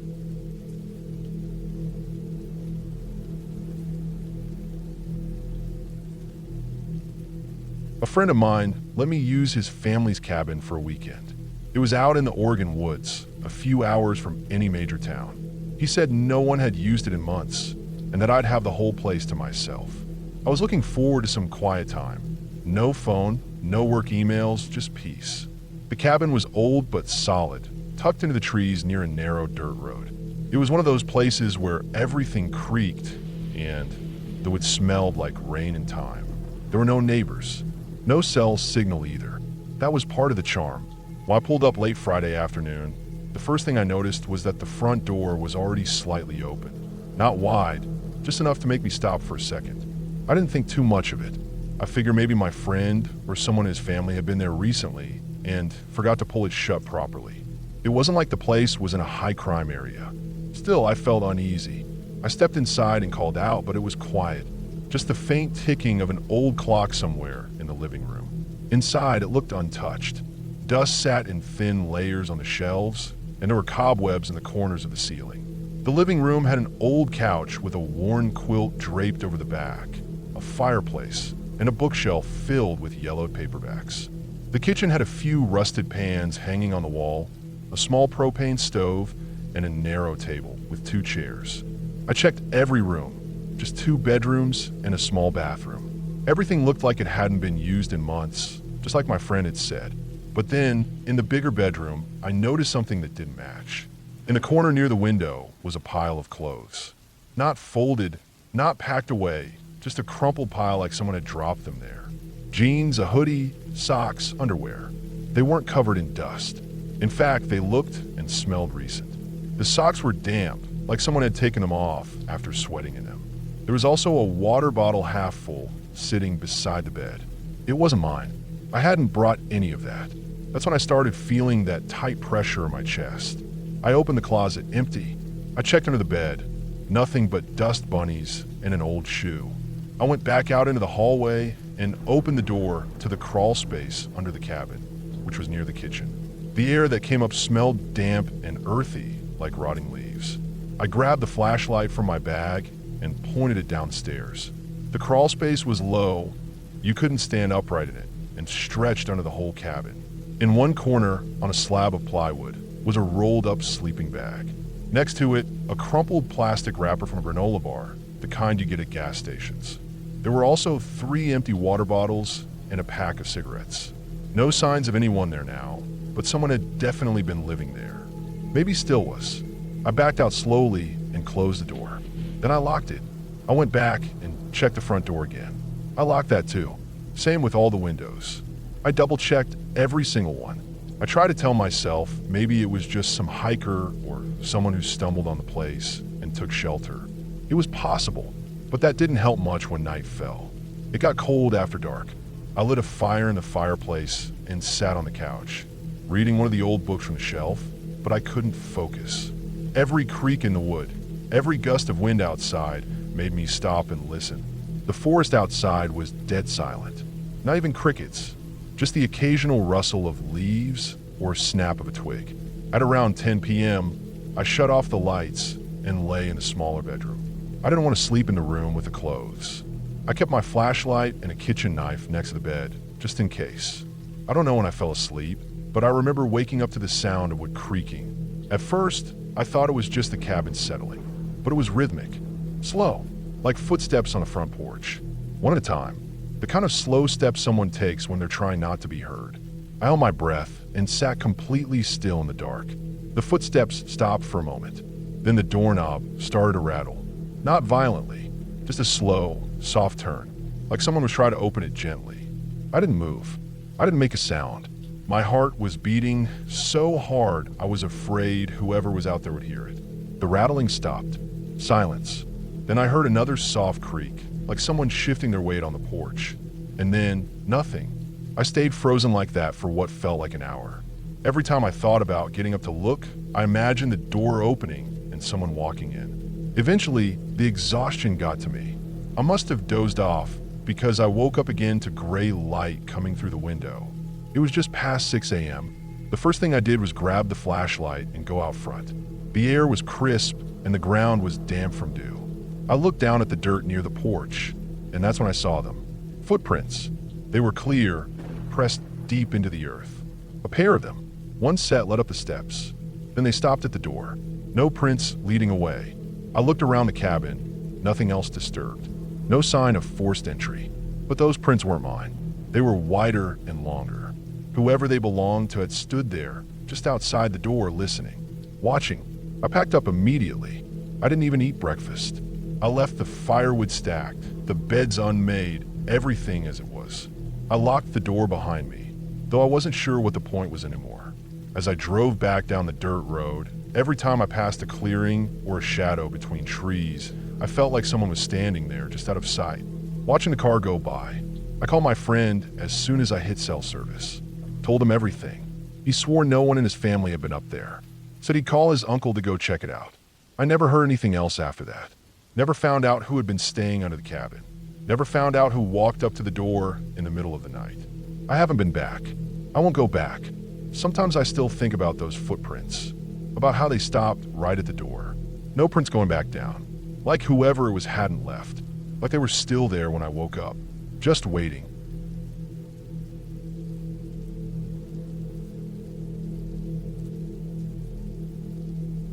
I booked a small Airbnb house in a quiet town in New Mexico. I was passing through for work and needed a place to stay for 5 nights. The house was listed as a cozy desert retreat and had decent reviews. It was cheap, too, which made me a little cautious, but I figured maybe it was just off-season. The listing said, host lives on the property in a separate unit, but that wasn't unusual. I'd stayed at plenty of Airbnbs where the owner lived nearby, and it had never been a problem. When I pulled up, the place looked just like the photos. Flat-roofed, beige stucco walls, some cracked concrete steps, desert plants and pots. The yard was dry and bare except for a couple of chairs and an old grill. The guest house was behind the main house, a small, one-bedroom setup with its own entrance. As I got my bags from the car, I noticed someone watching me from the front window of the main house. An older man, probably in his 60s, thin with sun-damaged skin and pale gray eyes. He didn't wave or smile, just stood there, staring, not even trying to hide it. I looked away and kept unpacking. Inside, the guest house was plain but clean. White walls, tiled floors, old furniture. The living room had a couch, coffee table, and a dusty TV. The kitchen was small with older appliances, but had everything I needed. There were no personal touches, no decorations, no pictures on the walls, just empty space. The bedroom had a queen bed with clean sheets, a wooden dresser, and a mirror that was slightly cracked in one corner. The bathroom was stocked with towels and cheap soap, and everything smelled faintly like bleach. I was tired from the drive, so I ate a sandwich, took a shower, and lay down. That's when I noticed the sound of footsteps above me. At first I thought I was imagining it, but they were real, slow, deliberate steps moving across the ceiling. The guest house was one story. There shouldn't have been anything above me. I got up, looked outside, and realized the roof was flat, no second floor. Nothing up there. I figured maybe it was just the building settling or some animal, though it sounded too heavy to be an animal. I tried to forget it and went to bed. The next morning, I woke up to find the front door slightly open. I know for a fact I locked it the night before. I always double check. The deadbolt was still turned, but the door was cracked open a few inches. I stood there staring at it, heart racing, then slowly pushed it shut and locked it again. I checked all the windows. They were locked too. Nothing looked disturbed inside, and nothing was missing. Still, the air in the house felt different after that. Heavier. I went out to grab breakfast from a diner down the road. When I came back, I noticed the blinds in the main house had been pulled aside. That same man, tall, bony, same gray eyes, was watching me again. I pretended not to see him and went straight into the guest house. I didn't like that he never acknowledged me. Most hosts at least wave or say hello once. This guy just stared. That afternoon, I sat at the table trying to get some work done. I kept feeling like someone was outside the window. You know that weird sense you get when someone's watching? I finally stood up and yanked the curtain aside. No one there, just the yard and the quiet street. But when I looked down, I saw footprints in the dirt. Bare footprints right below the window. They were fresh. The toes had clearly sunk into the soft ground. I hadn't walked around barefoot, and I didn't see anyone out there. It unsettled me more than I wanted to admit. That night, I pushed a chair under the doorknob and kept the lights on. Around 2 a.m., I woke up to a strange noise, soft clicking sounds. I sat up and realized it was coming from the kitchen. I crept out of bed, heart pounding, and looked around the corner. The light from the street lamp outside was coming through the window just enough to make out shapes. I could see the back door was unlocked. I know I locked it earlier. Then I saw the doorknob slowly turning, just a little like someone was trying to test it quietly. I didn't move. I just stood frozen, barely breathing, until the turning stopped. I waited 5, maybe 10 more minutes, then stepped forward and locked it again. I didn't sleep the rest of the night. The next morning, I called Airbnb support and told them I wasn't comfortable. They offered to contact the host, but I said no. I didn't want to give him any reason to think I was reporting him. I decided I'd leave the next day, cut the stay short. That afternoon, I started packing some of my things. As I was zipping up my suitcase, I heard a soft knock on the wall. Not the door, the wall. I froze, then slowly walked toward the sound. Another knock, soft like fingertips tapping wood. It was coming from the hallway closet. I opened it. It was just a broom, some cleaning supplies, nothing else. I stared at the wall behind it. It looked normal, but when I knocked on it myself, it sounded hollow. I pushed everything aside and noticed a faint line in the wall, like the outline of a panel. I pressed against it and it gave, slightly, just a fraction of an inch. There was something behind it. I stopped immediately. I didn't want to know what was back there. I repacked my bag faster than I ever have in my life. That evening, just before sunset, I went out to load my stuff into the car. As I was coming back for the last bag, I saw the man again, this time standing in the backyard. He hadn't been there 30 seconds ago, just standing by the edge of the wall, arms at his sides, staring at me. No expression on his face, just those cold gray eyes. I nodded slightly, pretending not to be scared, and went inside. Locked the door, waited until it got dark, then kept all the lights off and peeked through the blinds. He was still out there, standing in the same spot. I left around 3 a.m., didn't wait until morning. I took the back roads to avoid passing the main house directly and didn't stop driving until I was in another state. The next day, I messaged Airbnb and told them everything. They said they'd investigate and offer me a refund, but I never heard what came of it. I checked the listing a week later. It was gone. A few months later, I came across a news article someone shared online. An older man had been arrested in that same town for breaking into a tenant's unit on his property. Apparently, he had a long history of stalking and had several reports against him over the years, but nothing ever stuck. The article didn't say the address, but the photo of the house was the same. Same beige walls, same cracked concrete steps, same window I'd seen him behind. I still don't know what was behind that hollow panel in the closet, but I think about it sometimes, how the door kept unlocking, how he always seemed to be watching, how quiet his footsteps were. I think about what would have happened if I hadn't left early, and I wonder how many other guests left in the middle of the night like I did, without ever saying a word.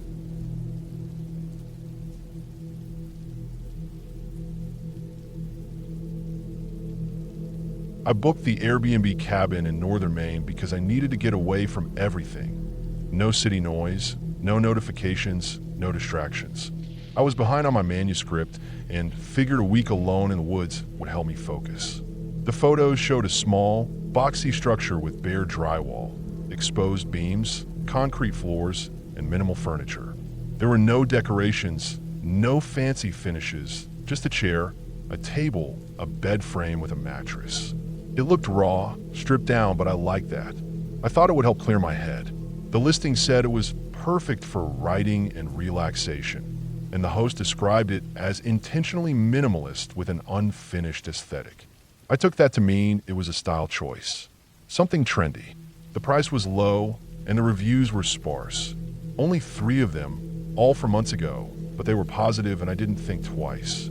I just booked it. The drive was long, over 5 hours from where I lived. As I got further into Maine, cell service dropped to nothing. The paved road narrowed, turned to gravel, then to dirt. Trees closed in on both sides of the road like a tunnel. I passed maybe 2 other houses in the last half hour of the drive. By the time I reached the cabin, the sun was already low. Right away, I could tell something was off. It wasn't just designed to look unfinished. It actually was unfinished. There was no insulation in the walls. I could see exposed nails, electrical wiring, and open studs between sheets of drywall. Some parts of the drywall weren't even attached. They were just leaning against the frame. The windows had gaps around the edges, and none of them had curtains or blinds. The floor was raw concrete, still dusty in the corners. The front door stuck when I opened it, and there was no deadbolt, just a single turn lock. Inside, it smelled faintly of sawdust and cold air. The furniture was exactly like in the pictures, just the basics. A twin mattress on a metal frame, a folding chair, a camping table with scratches and marks on the surface. A single portable heater sat near the bed, the kind with a bright red heating coil that glowed when it was on. There were no rugs, no real kitchen, just a mini fridge and a microwave sitting on a plywood counter with no cabinets underneath. I stood in the middle of the room for a few minutes, just taking it in. I wasn't exactly thrilled, but I told myself I could deal with it. I'd driven all this way. I had food in a cooler and a few supplies. I didn't need luxury, just quiet. That first night was cold. The heater didn't do much against the drafts slipping through the window gaps. I wore 2 hoodies and pulled the blanket tight around me. I lay in bed and listened to the wind move through the trees. I heard a few soft thuds outside, branches falling, I assumed, or maybe a raccoon rummaging around. The place was remote, after all, but then I heard footsteps. Not fast, not erratic, just slow, deliberate, crunching over frost-hardened dirt and fallen leaves. I told myself it was wildlife, maybe a deer or a moose walking nearby. I didn't get up to check. I didn't want to open those flimsy curtains of imagination too wide. I stayed still until I fell asleep.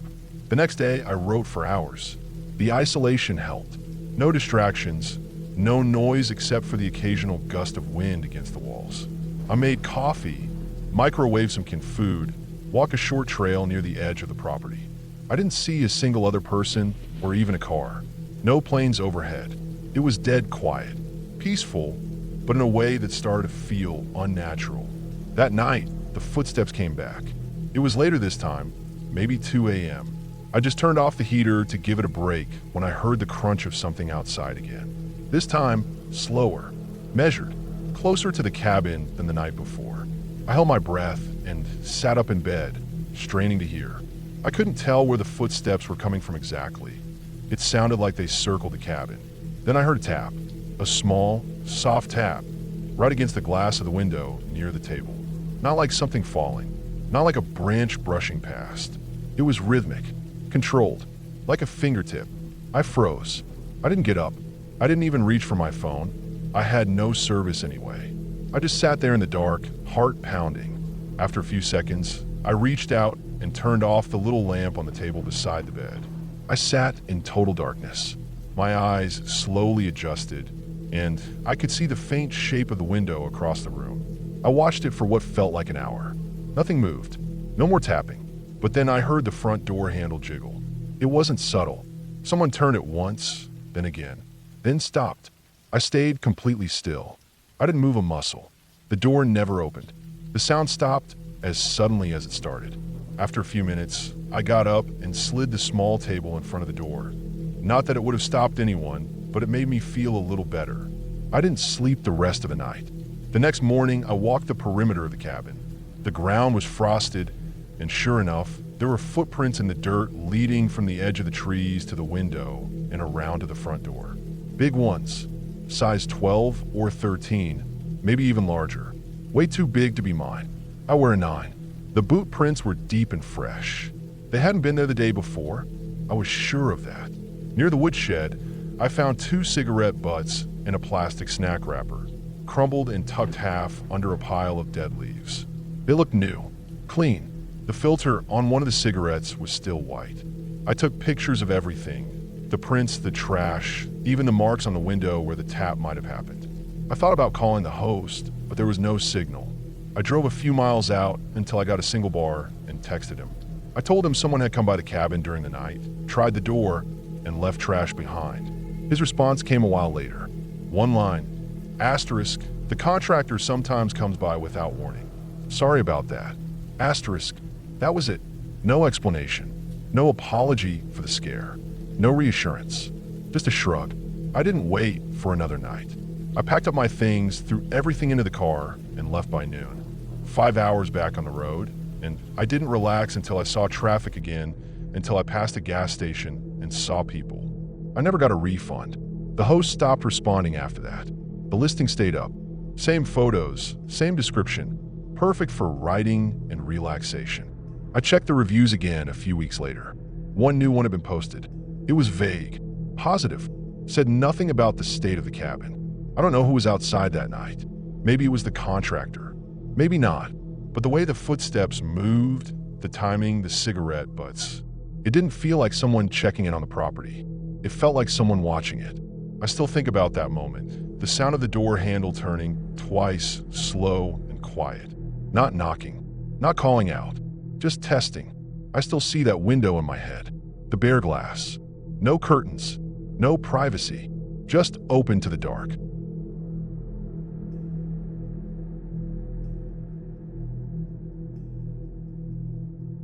I booked an Airbnb outside a small town in western Pennsylvania.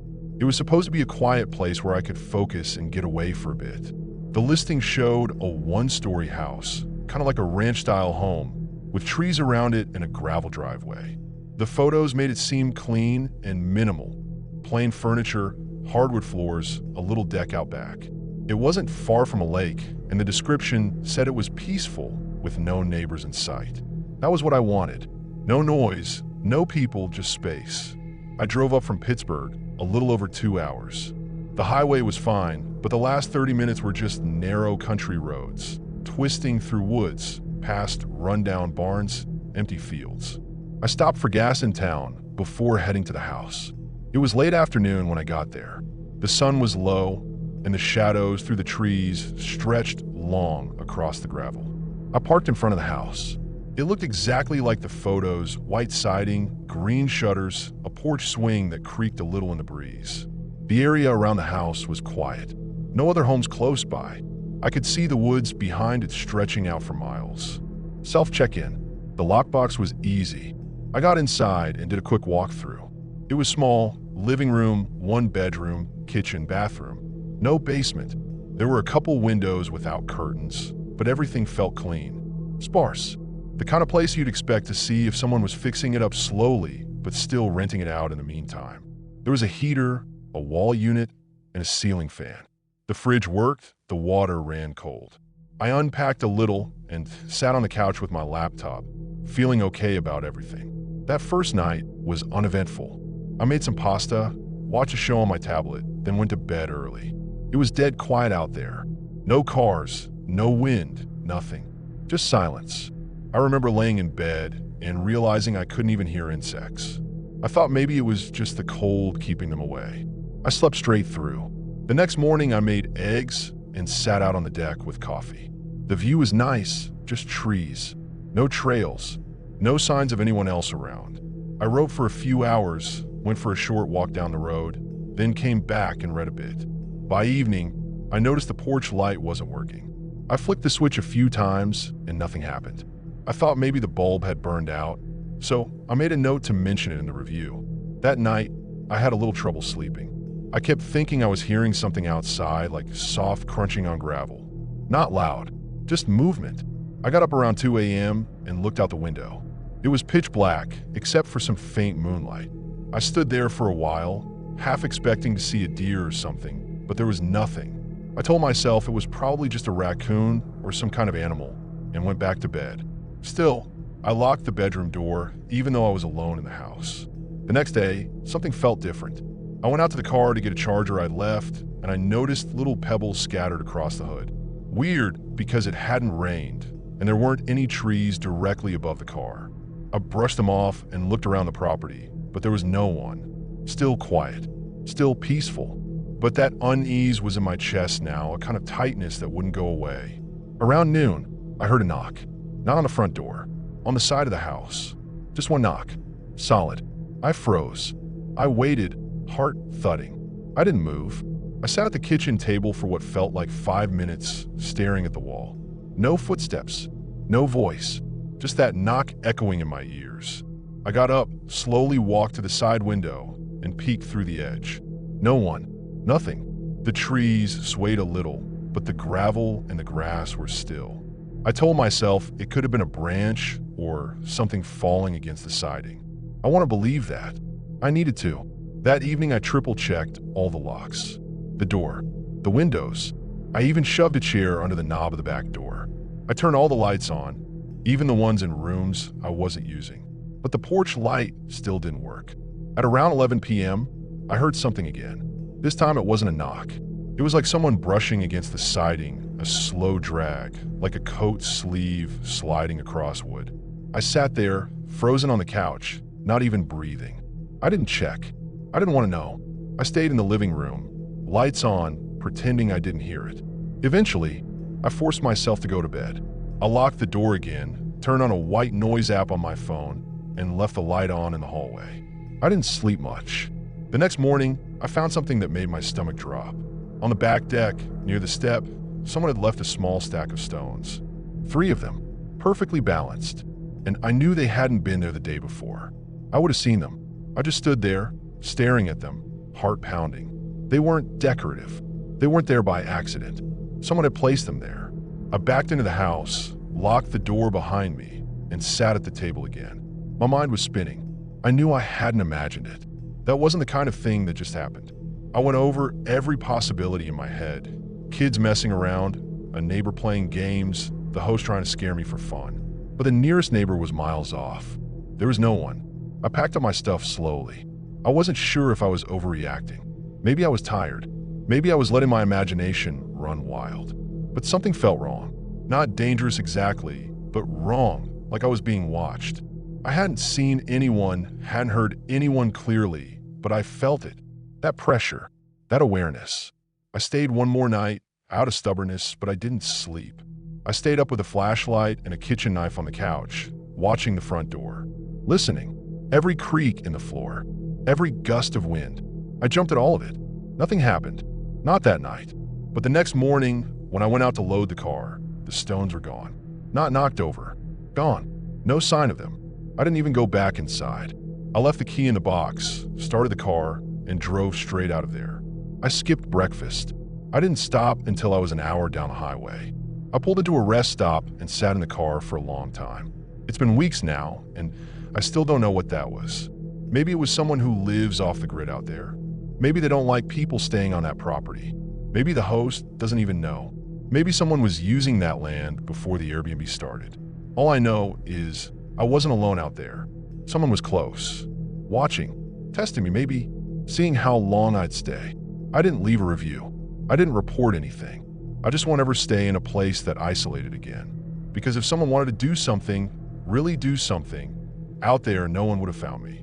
Not in time, maybe not ever.